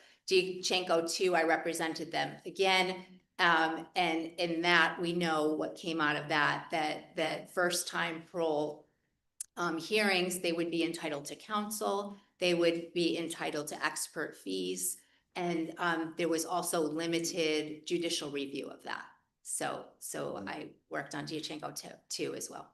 Certainly a very, very big case you were involved in. It had a major impact on how we treat folks that go through our court system, for sure. I'm gonna be voting for you. I think you have a big fan in your chair here, and you're also a big fan in the governor's legal counsel. I had a nice conversation with him about you last week. So I hope to vote for you in maybe in about 20 minutes. Thank you, All Counselor. right. Thank you. 3 hours. 3 hours. We have somebody in. 3 o'clock. Oh, I was planning on being in bed by then. Thank you. Thank you, Counselor. Good morning. Congrats on your nomination. We had a good conversation. And like has been discussed today, I'm very impressed with your experience. You've clerked at 3 levels of our court system. Familiar with reentry programs. Your volunteer work as a big sister, your work on Diachenko. I think in our conversation, obviously Mattis is one we talk about. I think I may have mentioned, but if I didn't, a case called Gulani, which went to the SJC and relied on a lot of the reasoning in Diachenko. So Holyoke Safe Neighborhoods Initiative, and we had a letter from the director of that program in support of you. The Western Mass Human Trafficking Working Group, the Opioid Task Force. These are all the issues our courts are dealing with. So it's good to know that you have that perspective, and I was impressed with everything you had to say. I do want to touch on one thing that came up today to make sure I have a full understanding of things.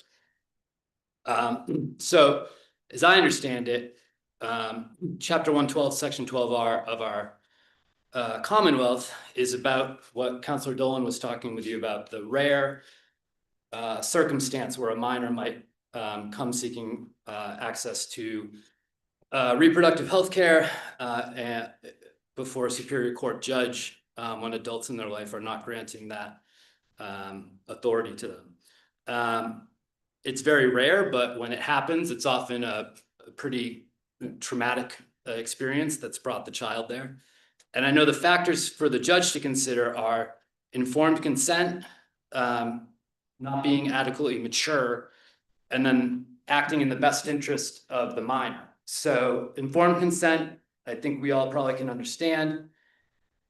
Whether or not they're mature, I wonder about, because they were mature enough to get pregnant and to pursue whatever course they needed to take to appear before the court.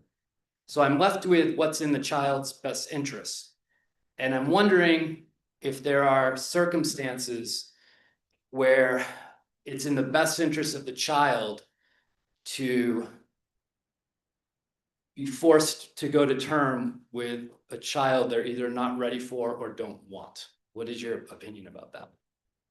Sitting here today, I can't think of a situation where that would be in best interest, but you know, we're talking kind of not specific situations in front of us. I would have a hard time thinking of a situation where that would be the best interest. If, you know, I would leave it, like I said, to that individual and their medical care provider. I appreciate it, and I pinpoint that issue because it is so rare. In those rare cases, and the children I've worked with, just being in that courtroom is adding to a horrific situation that they're dealing with. They've gotten pushback all the way until they got there, and I just think getting pushback from person in a robe at the end of the line, I just don't see that as something we want to have happen in the Commonwealth. I know the folks who voted for me don't want that happening. That said, I love your experience. I'm fascinated that you were a synchronized swimmer. Somehow I confused this morning's nominee and said, oh, we talked about synchronized swimming. She just smiled, didn't say anything. So as I said, Counselor Jacobs, who can't be here, is a big supporter. She's a big advocate for Western Mass. Unless any counselors have anything further, I close this hearing.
Mr. Franganella, I will chair the hearing today. Good afternoon. At this point, I'd like to read a letter dated May 21st, addressed to the Governor's Council. Dear Councilors, I'm pleased to nominate Suzanne D. McDonough to the position of Associate Justice of the District Court. I submit this nomination for the advice and consent of the Executive Council pursuant to Part 2, Chapter 2 of the Constitution of the Commonwealth of Massachusetts. Sincerely, Maura Healy. Before we hear from you, I know you have some distinguished folks here who want to speak on your behalf. If you could introduce them, and then we'll hear from them. Actually, I have the list, so I can do it. The Honorable Mary Ann Hinkle.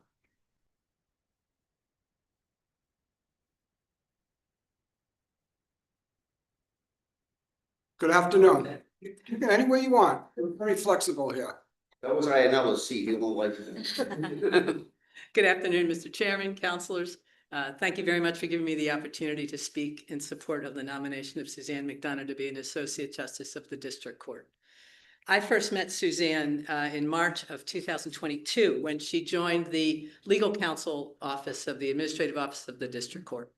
I had the honor of serving as a judge of the District Court for 19 years. I retired in July of last year, but I'm still working for the court doing some projects. Suzanne was assigned to be the legal counsel for one of the committee that I chaired, that is the Committee on Abuse and Harassment Prevention Proceedings. And I've worked very closely with her for the 3 years since that date.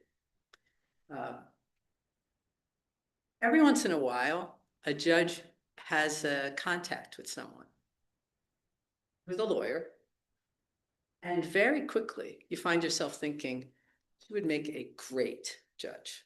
And for me, that was Suzanne McDonough. If I made a list of the qualities that you would most want in a district court judge and made that list and put a bunch of boxes next to it, honestly, Suzanne McDonough would check every single box. What are the things that you want most in a judge as you're considering her nomination? You want somebody who has knowledge of the law, and you want somebody who has trial experience. I think those things are important for district court judges. Suzanne has had an extensive career as both a prosecutor and a defense attorney. Gives her a very thoughtful and well-balanced perspective on some of the challenging issues we face. She also is very knowledgeable on the law, and you know that very quickly after you've talked to her. And I think the thing that most will let you know how much Suzanne knows about the law and how much her expertise and advice is valued is that she's the person judges call when they need advice. That's who we call. Those skills and experience that Suzanne has will help her immensely in making decisions that are based on understanding the law, the nuances in the law, what areas the law hasn't yet reached, and helping judges to make hopefully better informed and wise decisions. The other part about Suzanne that I think makes her eminently well qualified for this position is that sometimes the job of the district court judge is not to make decisions on purely legal questions, but rather it's to exercise the wide discretion that we're given within the bounds of the law in individual cases. And that's where I think Suzanne will really shine. You don't have to talk to her very long to realize that who she is. She's a person of great empathy and compassion and wisdom.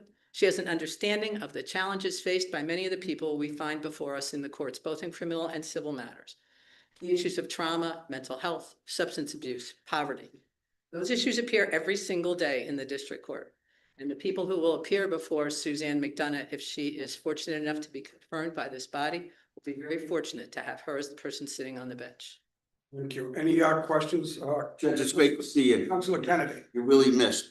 I just want to apologize for messing up your time standards for the last 20 years. It was still a pleasure, Counselor Kennedy. Judge, you mentioned trial experience. On a scale of 1 to 10, how important would you say it is for a nominee to have trial experience? I think if you're a judge in a trial court, having had trial experience is incredibly helpful because you understand the pace and the kinds of issues that arise. So I think it's an important aspect of doing the job.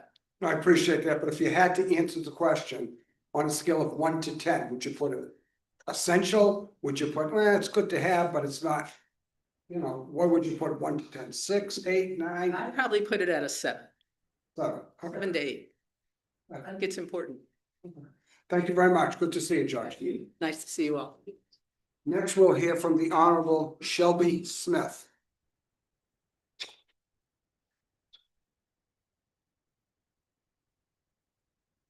I said. Yes. You remember being in the other chair not that long ago, right? Good afternoon, counselors. I'm honored to speak on behalf of Attorney Suzanne McDonough in her nomination for the district court. Suzanne and I established a professional and personal relationship for over the last 20 years. We started working together at the Plymouth County District Attorney's Office and worked together there for over 10 years.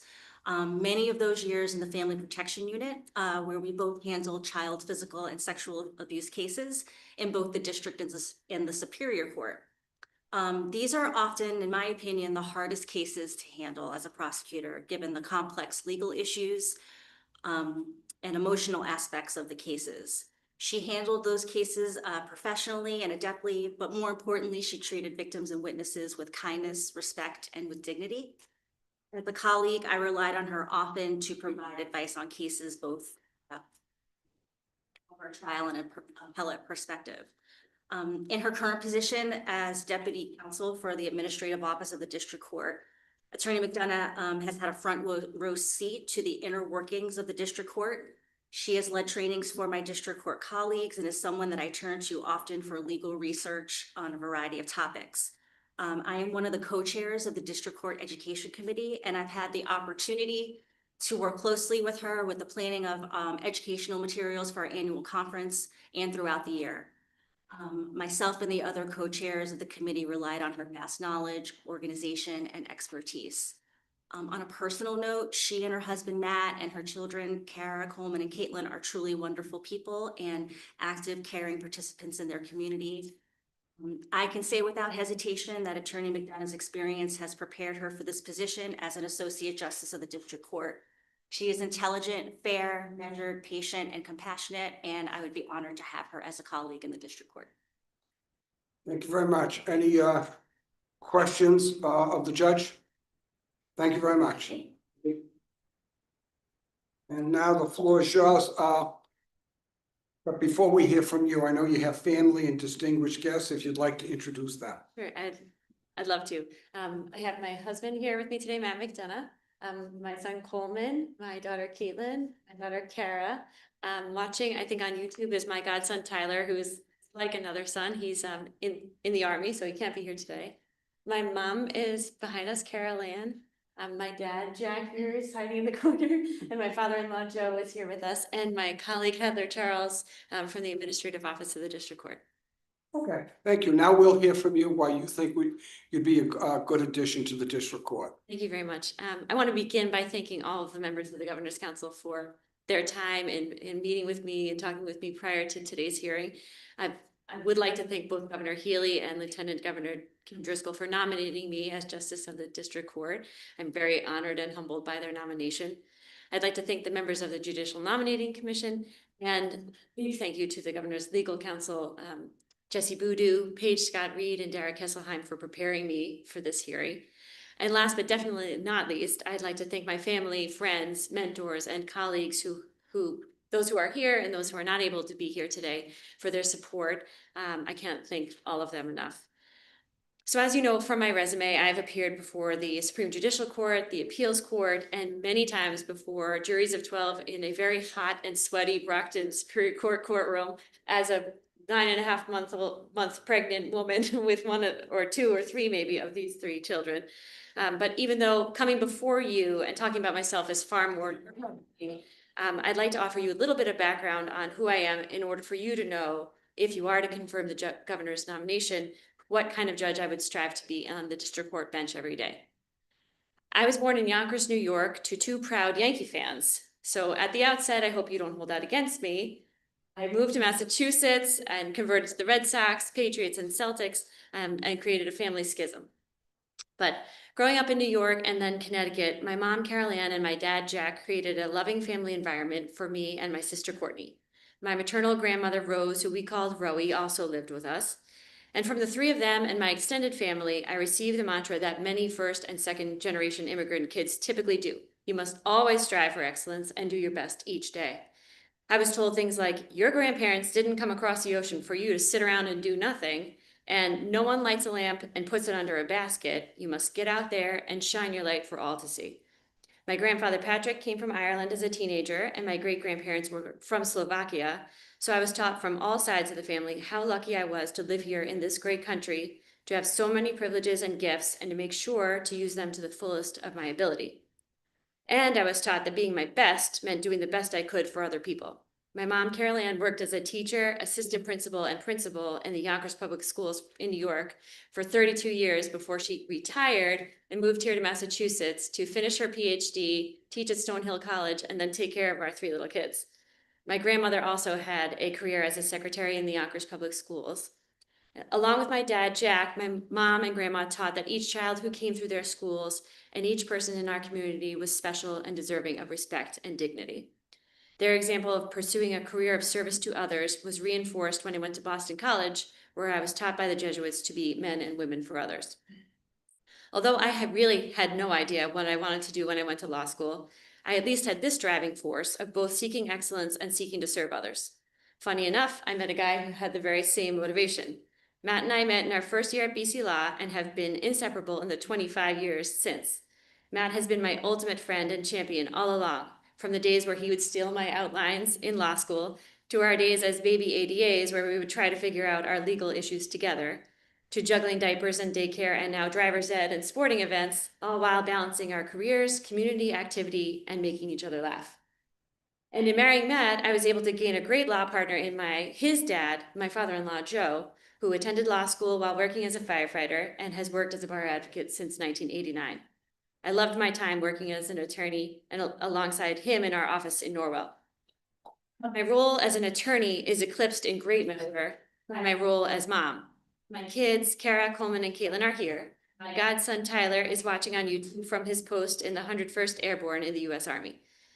They have taught me so much about the importance of being yourself, pursuing your dreams tenaciously, rolling with the punches, and maintaining a positive attitude. I am so proud of each of them and grateful for their love, hugs, and silly jokes. I am also grateful for all the knowledge and experience I gained from my time as an ADA, as defense counsel, and now as legal counsel for the district court. I found my calling spending nearly every day in the courtroom seeking to do justice in each case. But what I developed in my career was not just knowledge of the law, but the empathy needed to motivate my work as a lawyer and to make me someone who could be a good judge. As I sat across the table from sexual assault victims preparing for trial or from clients in the House of Correction preparing for a dangerousness hearing, I cultivated compassion and tried to treat each person with respect, understanding, and patience. I have also been fortunate to be able, both in my current and prior work, to model the best judges. Good judges treat each litigant not as a docket number, but as an individual, and even in the busiest courts, take the time to hear people out, get at the root cause of what brings them before the court, and see if and how the court can assist them. If I am fortunate enough to be confirmed by you, I will strive each day in the district court bench to treat the litigants before me with empathy and respect and continue to seek to help others. I'm humbled to sit here before you as a nominee for the district court, and I have questions. Thank you very much. Counselor Paul DePaolo, you have any questions? Thank you, Counselor. Yeah, really briefly. Congratulations on your nomination. Your application, your resume made clear that you're attuned to diversion and to alternative courts. We heard your testimony just now. I'm curious to ask you 2 questions. Oh, and incidentally, I think it's a great experience to have worked on the model jury instructions. Yes. I wonder if you could briefly kind of highlight something in the jury instructions that you found was a critical improvement or change. I'll start there. Okay, great. One of the instructions that I worked on with the criminal committee and with Judge Coven in particular was regarding body cameras. And what You read my mind. Okay, good. I'm glad I'm reading. And that that instruction has to do with what a judge should say if an officer is not wearing their body camera, if there's no body cam footage, and if it's lost or if it was destroyed in some way, and it really gives the court an opportunity to figure out, how they should treat the evidence, whether they should give that instruction, and then they can give that instruction, or they can do a plethora of other things such as suppress evidence, exclude evidence. So that was one of the ones that I really enjoyed working on most with the Racial and Ethnic Fairness Committee, with Judge Coven and the Quincy District Court, and with the Criminal Committee. And so again, it's good to know that you're engaged with current issues that are changing and evolving. In your application, you talked about the challenge of slowing down as a judge. Mhm. You have such pressure to move things along, and yet you also have folks before you, whether civil or criminal, who have stories to tell.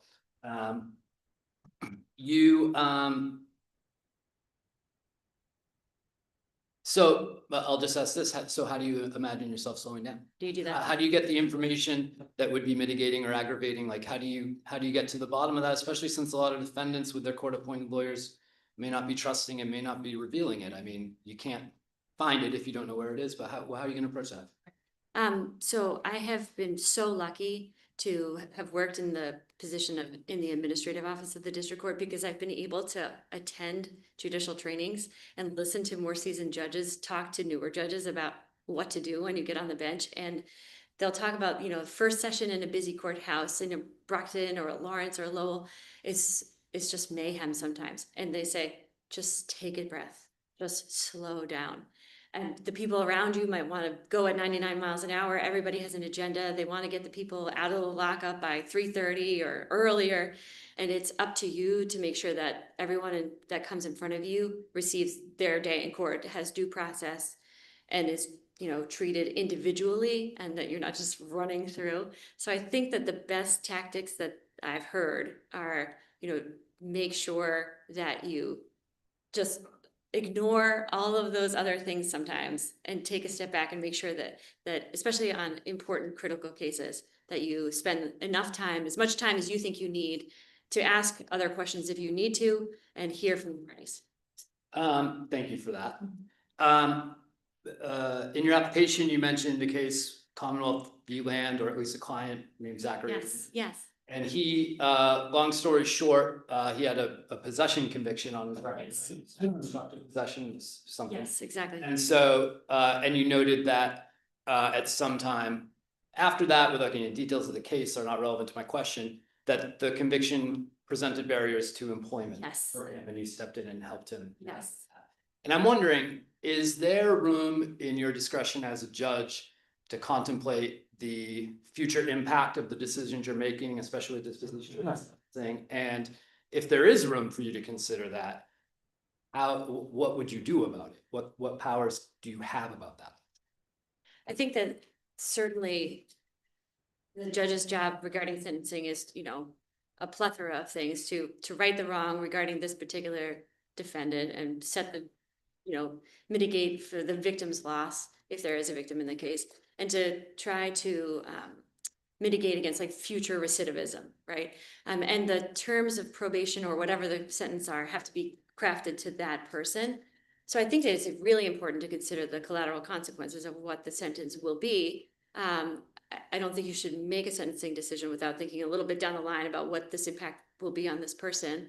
And then I think it's important for judges to use sort of all the tools that they have in their toolbox to decide what would be a good sentence. I recently Give an example of a couple tools. Yeah, so I was actually going to say, yeah, Judge Hinkle and Hadler and I just worked on sort of doing a tour of all of the community justice support centers that we have here in the Commonwealth. So the goal is to increase the court's use of those community justice support centers. And the ideal for them is to be like a one-stop shop where a defendant can go not just to be drug tested, but to receive all kinds of other services, either pretrial or post-disposition. So they can learn about GED education, they can, you know, get help with employment search, get on Mass Health if they're eligible, and receive other forms of treatment if applicable in their case. So, you know, the judge doesn't necessarily know everything about that particular defendant. It's not all aired out in the courtroom, but then maybe on one-on-one in a community justice support center setting, you know, someone doing an intake on that person can get a little more detail and figure out what's needed in that particular case.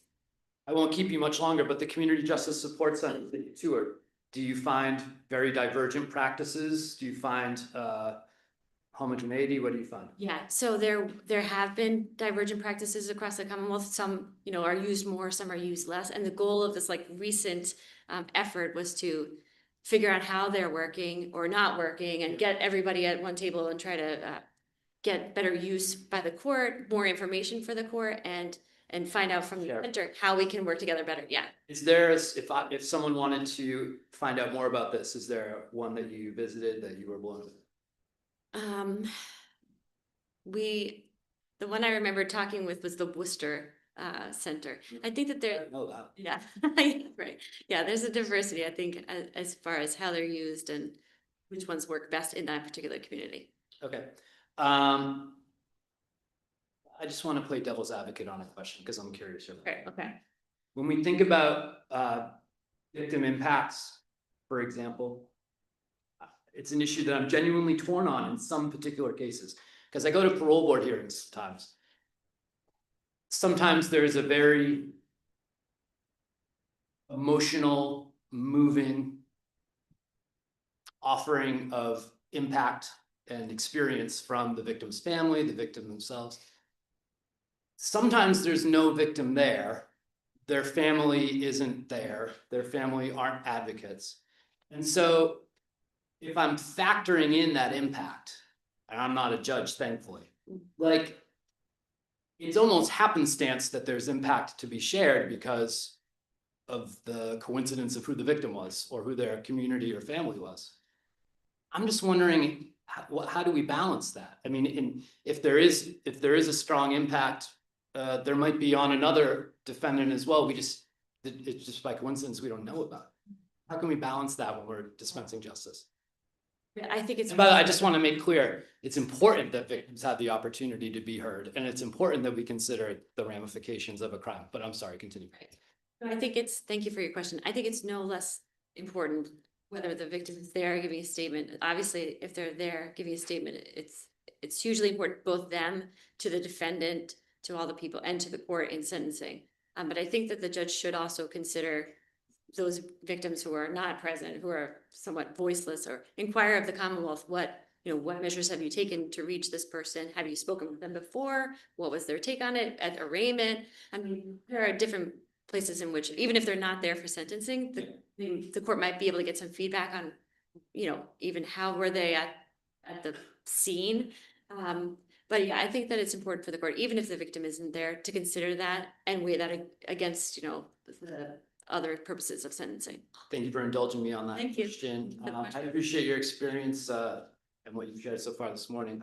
This afternoon, I have no further questions, Counselor. Thank you. Actually, I have one for this. Okay. Do it. Kidding. You have 15 minutes. Now to get over.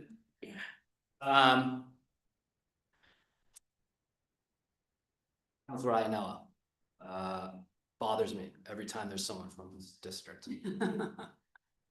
My arm's been twisted, and that's all I have, Counselor. Bothers me too, a lot, but he's a big fan of yours, as you know. You I mean, we're not gonna hold the BC thing against you or him appreciate that. today. Council Ferrera. Thank you. I've known about you for a very long time. I've got many phone calls. You have an incredible resume.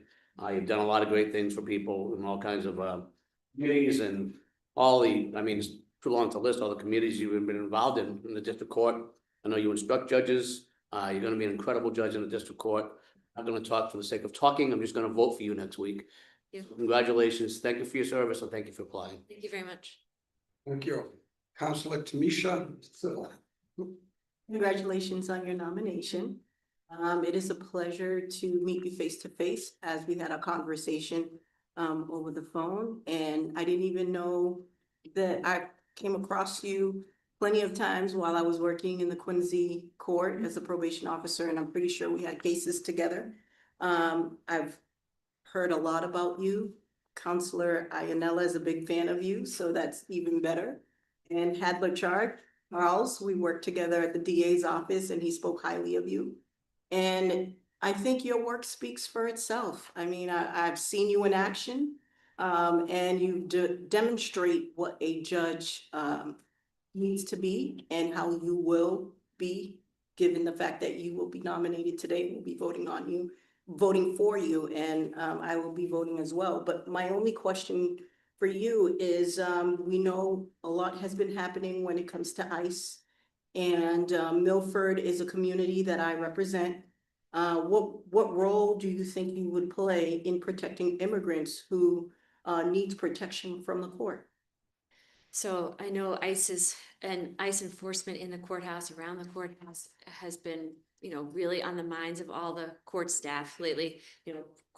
Probation officers, court officers, judges, clerk staff, everyone. Obviously, it's a thing that's happening outside the court a lot, and more now, in my experience, than any other time in the last, 20 years. And it's a very difficult situation. But I also know the trial court's policy, which is that we can't help ICE in their efforts, and we can't hinder them either. That we can't provide them any other information than what is publicly available, what you would provide to, the regular Joe, would still provide to them, but you can't get in the way of them executing their enforcement actions. But I think it's really important I know it's having a chilling effect on some people attending court, showing up to get a restraining order or to testify in a case. So I think it's important for judges also to make sure that, to whatever degree they can, uphold the due process rights of the people that are appearing and the people involved in the case. Thank you. No further questions. Thank you very much. Councilor Mara Dolan. Thank you so much. I really enjoyed speaking with you, and I completely agree with your witness, the Honorable Marianne Hinkle, who said you don't have to talk with her very long. I didn't have to talk with her very long to see, and certainly looking at your qualifications, I'm delighted that Tyler is joining us on YouTube today. Shout out to you, Tyler. She loves you. And I just want to say that I also grew up in New York, and yet I somehow was never a Yankees fan. I was a Mets fan, Okay. but I won't hold that against you. I appreciate the fact that you've been both an assistant district attorney as well as a defense attorney. I think it's really good to have both those perspectives. I just want to follow up briefly on what Councilor Civil said about ICE, because we discussed this with an earlier nominee. There is something called bystander rights. I don't think that's mine. It is. I really apologize. Oh, it is. I'm so sorry. So sorry. We do have what are called bystander rights. So folks have the right to observe, and they have the right to record. Now, as you know, in a court of law, recording in court is prohibited. However, judges do have discretion to permit it. So I would like to know that if ICE were in court and someone wanted to record them, which I think is essential, that you would exercise that discretion and allow them to record ICE. I appreciate your question, because I think it is a very pertinent issue. Like, as you say, recording is generally not allowed in the courtroom, and it is within a judge's discretion to control the courtroom. So I think it would really depend on the circumstances presented, whether or not I would allow that recording, and depending on what was happening in the courthouse, in the courtroom at the time. Obviously, there's other places in the courthouse where it may be more appropriate for ICE to interact with a person, and where recording may be more appropriate than inside the courtroom. So I would try to work with court security to make it the most safe for all the people involved. My opinion is that it would always be warranted. We've seen over and over that when people know that ICE is there and they show up, that can have a very positive impact. Sometimes ICE just turns around and leaves. So I think it's really important. So I hope that if that happens, you would permit that at any time. And I do want to ask you one thing we didn't talk about the other day, just one other thing. In your work as deputy legal counsel to the administration office of the district court, you did trainings for the Domestic Violence and Harassment Prevention Committee. Thank you for that work. Can you just tell us about what that was? I'm concerned because federal supports to fight domestic violence are eroding. So I think it's more important than ever that we do what we can at the state level. Yes, I worked closely with Judge Hinkle and now the new judges that are appointed to chair the Domestic Violence Committee. We do regular trainings for all court staff. So everyone from judges to clerks to probation officers, everybody in the court gets a training across the board. And then we do more intensive training for judges on particular issues, so that they are fully aware of sort of the mindset and psychology that can enter into those relationships, and then how that trickles over into the crimes that are presented in the court. Thanks. Any further questions? Thank you very much. I don't have any questions. Well, we had a nice conversation on the phone. What is your position on Zoom? In other words, as an alternative to people to come to court, they can do the proceeding over Zoom. So I think Zoom, having practiced as a bar advocate during COVID, when I had 4 kids in the house between kindergarten and senior in high school, it was absolutely necessary to my practice of law. I wouldn't have been able to continue practicing without Zoom. I think it can be really an effective tool that judges can use and clerks can use in order to make court accessible to people, as long as the due process rights of the people are all protected in that process. So I think for getting dates or for things that are non-substantive, certainly I think the court should consider using Zoom. But for things that are critical stages, motions hearings, or when the court is trying to get people together to craft a disposition, having them all in the courthouse is really sort of more key. What do you do in a situation if, in the district court, you may be in this court 1 week, another court another week? What if, excuse me, what do you do if the chief says, hey, you know what? I don't like Zoom. It doesn't work. I'd rather have all parties come in. What are you gonna do? And before you answer, remember, you can't get fired. What are you gonna do? I think generally speaking, you do what the chief tells you to do. And if there are circumstances presented by the parties, again, you have discretion. If there seems to be no other answer than but for Zoom, then I think that's a reasonable alternative. Well, what if one of the attorneys, he or she's spouse works and they got 3 or 4 young kids at home and they got out of school and some of them not in school? That'd be a good enough reason to say, yeah, I know the chief has this position, but we can do Zoom. I think it would really depend on the circumstances, but based on what you've told me, I think that would be a reasonable accommodation in that case. Okay. What about continuances? What's your position on continuances?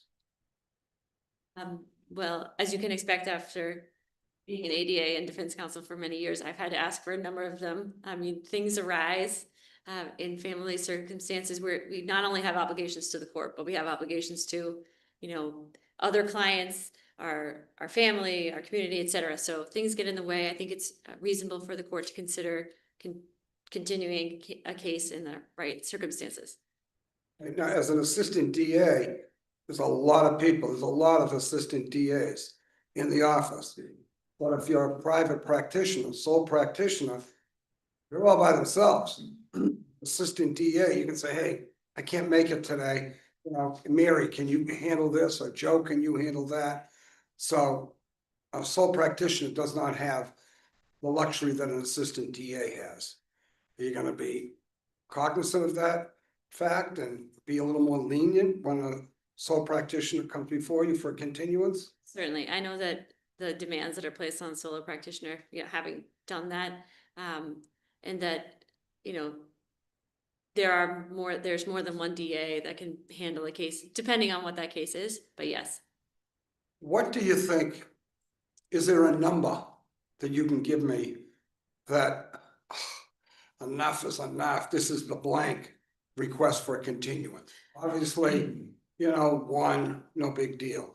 What would you like, really, enough? I think it depends on what we're I'll give you a scenario, Okay. But you tell me first. It really depends on what we're continuing it for, if it's Let's go with the big thing. We're continuing for trial. I mean, when you're at number 5, 6, 7, the court really has to have a good reason to continue it another time. My former colleague, Bob Judenville, used to always ask that question. And when someone gave an answer like yours, he would say, what do you care? 6, 7, 8. You're not gonna get fired. Who cares? And what do you say to him?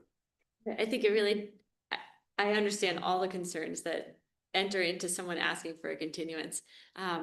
And I think it really depends on the circumstances presented to the court. Well, a lot of times the circumstances presented, a criminal defense attorney, Counselor Kennedy, he can't tell you that he just got hired on a case, or he can't tell you that this client still owes him X amount of dollars. Understood. Mr. Green, so he's not gonna be able to tell you that. I know, so I hope you're more lenient, or lenient, I should say, when it comes to continuances. I mean, there's enough business, who cares how long it's continued? Again, it's one thing if it's the Commonwealth asking for a continuance in a criminal case and the defendant is in custody, that's one situation. But if the defense attorney in a criminal case is asking for continuance, I don't know. Does it really matter? I don't think so, but we'll see. I don't have any further questions. Now, I know your husband's here, Matthew, Register of Probate. Were you a Register of Probate when my brother was the Suffolk County, or would he already retire? No, so we just missed each other. Okay, yeah. Yeah, he was, His reputation is still with us. oh, thank you. Yeah, after my father passed away, he was on the Boston City Council. Yeah. Then he ran for Suffolk County Register of Probate. And then he left midterm, I believe, because he's now he's got a private security company, which he's happy he left. But no, he really enjoyed it. And yeah, like, you're doing a great job too, by the way. Thank you, Council. I don't have any further questions. Is there anyone else who wants to speak in support? And at this point, is there anyone here who wants to speak in opposition? Then no one here to speak in opposition. That will conclude the hearing. And I would say in 50 minutes, we're gonna vote on your nomination. So we'll vote on your nomination today. So your husband's gonna take the whole family out. Thank you very much.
I'd like to recognize Counselor Kennedy for prayer, moment of reflection, and then leading us in the Pledge of Allegiance. Well, I just wanted everybody to take a moment of silence, considering, hoping that some of the violence and the heated moments in this country and the world can calm down. Especially referring to that lunatic that was lighting people on fire. Things have just gone out of control. Hopefully, the temperature in the whole world comes down. And to that. Pledge to the flag. The United States of America, and to the republic, for which it stands, one nation, under God, indivisible, with liberty and justice for all. Usually my nap time. Coffee? It's the witching hour. Right. So you're welcome. I'd like to recognize Counselor DePaulo for a motion to record advice and consent for the financial warrant. So moved. Is there a second? Seconded by Counselor Kennedy. All those in favor? Any opposed? The ayes have it. I'd like to recognize Counselor Ferreira for a motion to record advice and consent for the pending list of notaries public. So move, Governor. Is there a second? Seconded by Counselor DePaulo. All those in favor? Aye. Any opposed? The ayes have it. I'd like to recognize Counselor Ferreira for a motion to record advice and consent for the appointment of Liza H. Williamson to the position of Associate Justice in the District Court. It'd be a great pleasure to make that nomination. Make that motion. Second. Motion's been made and seconded. Any further questions or comments? I just want to say, Governor, that she's an excellent choice. She served the Commonwealth in several capacities as an ADA in Middlesex, ADA in Suffolk.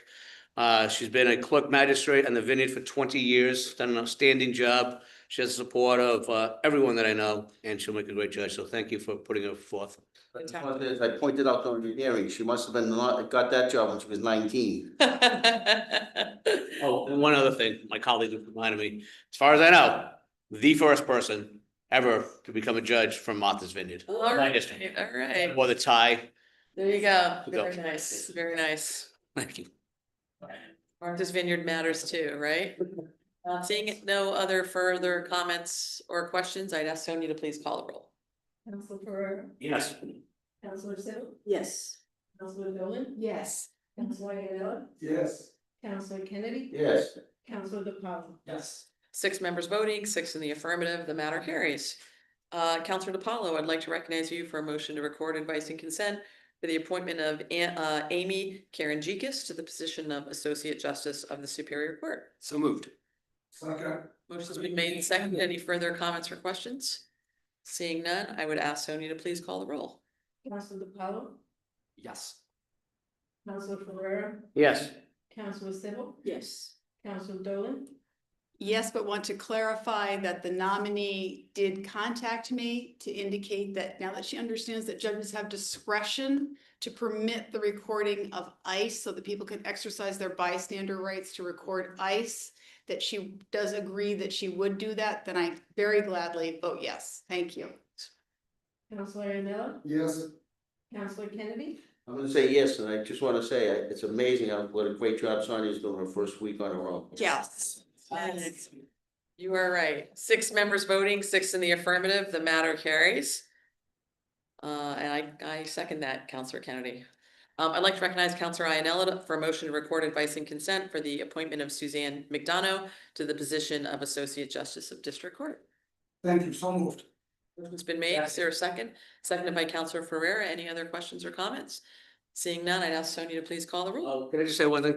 Another great choice, sorry. Another great choice. Suzanne's worked at the Mass Trial Court for many, many years in many capacities, including teaching judges on what to do. She's going to be a terrific judge in District 1 or District 2. Just another outstanding choice, so thank you. Thank you. Appreciate that. And Sonia can now call the roll. Counselor Ayala? Yes. Counselor Kennedy? Yes. Counselor DePaulo? Yes. Counselor Ferrera? Yes. Counselor Siddle? Yes. Counselor Dolan? Yes. 6 members voting, 6 in the affirmative, the matter carries. So Sonia, you've just almost completed your first full meeting solo. And with that, I think our business is concluded. I entertain a motion to adjourn. So moved. Motion made by Counselor DePaulo, seconded by Counselor Kennedy. All those in favor? Aye. Any opposed? The ayes have it. We stand adjourned.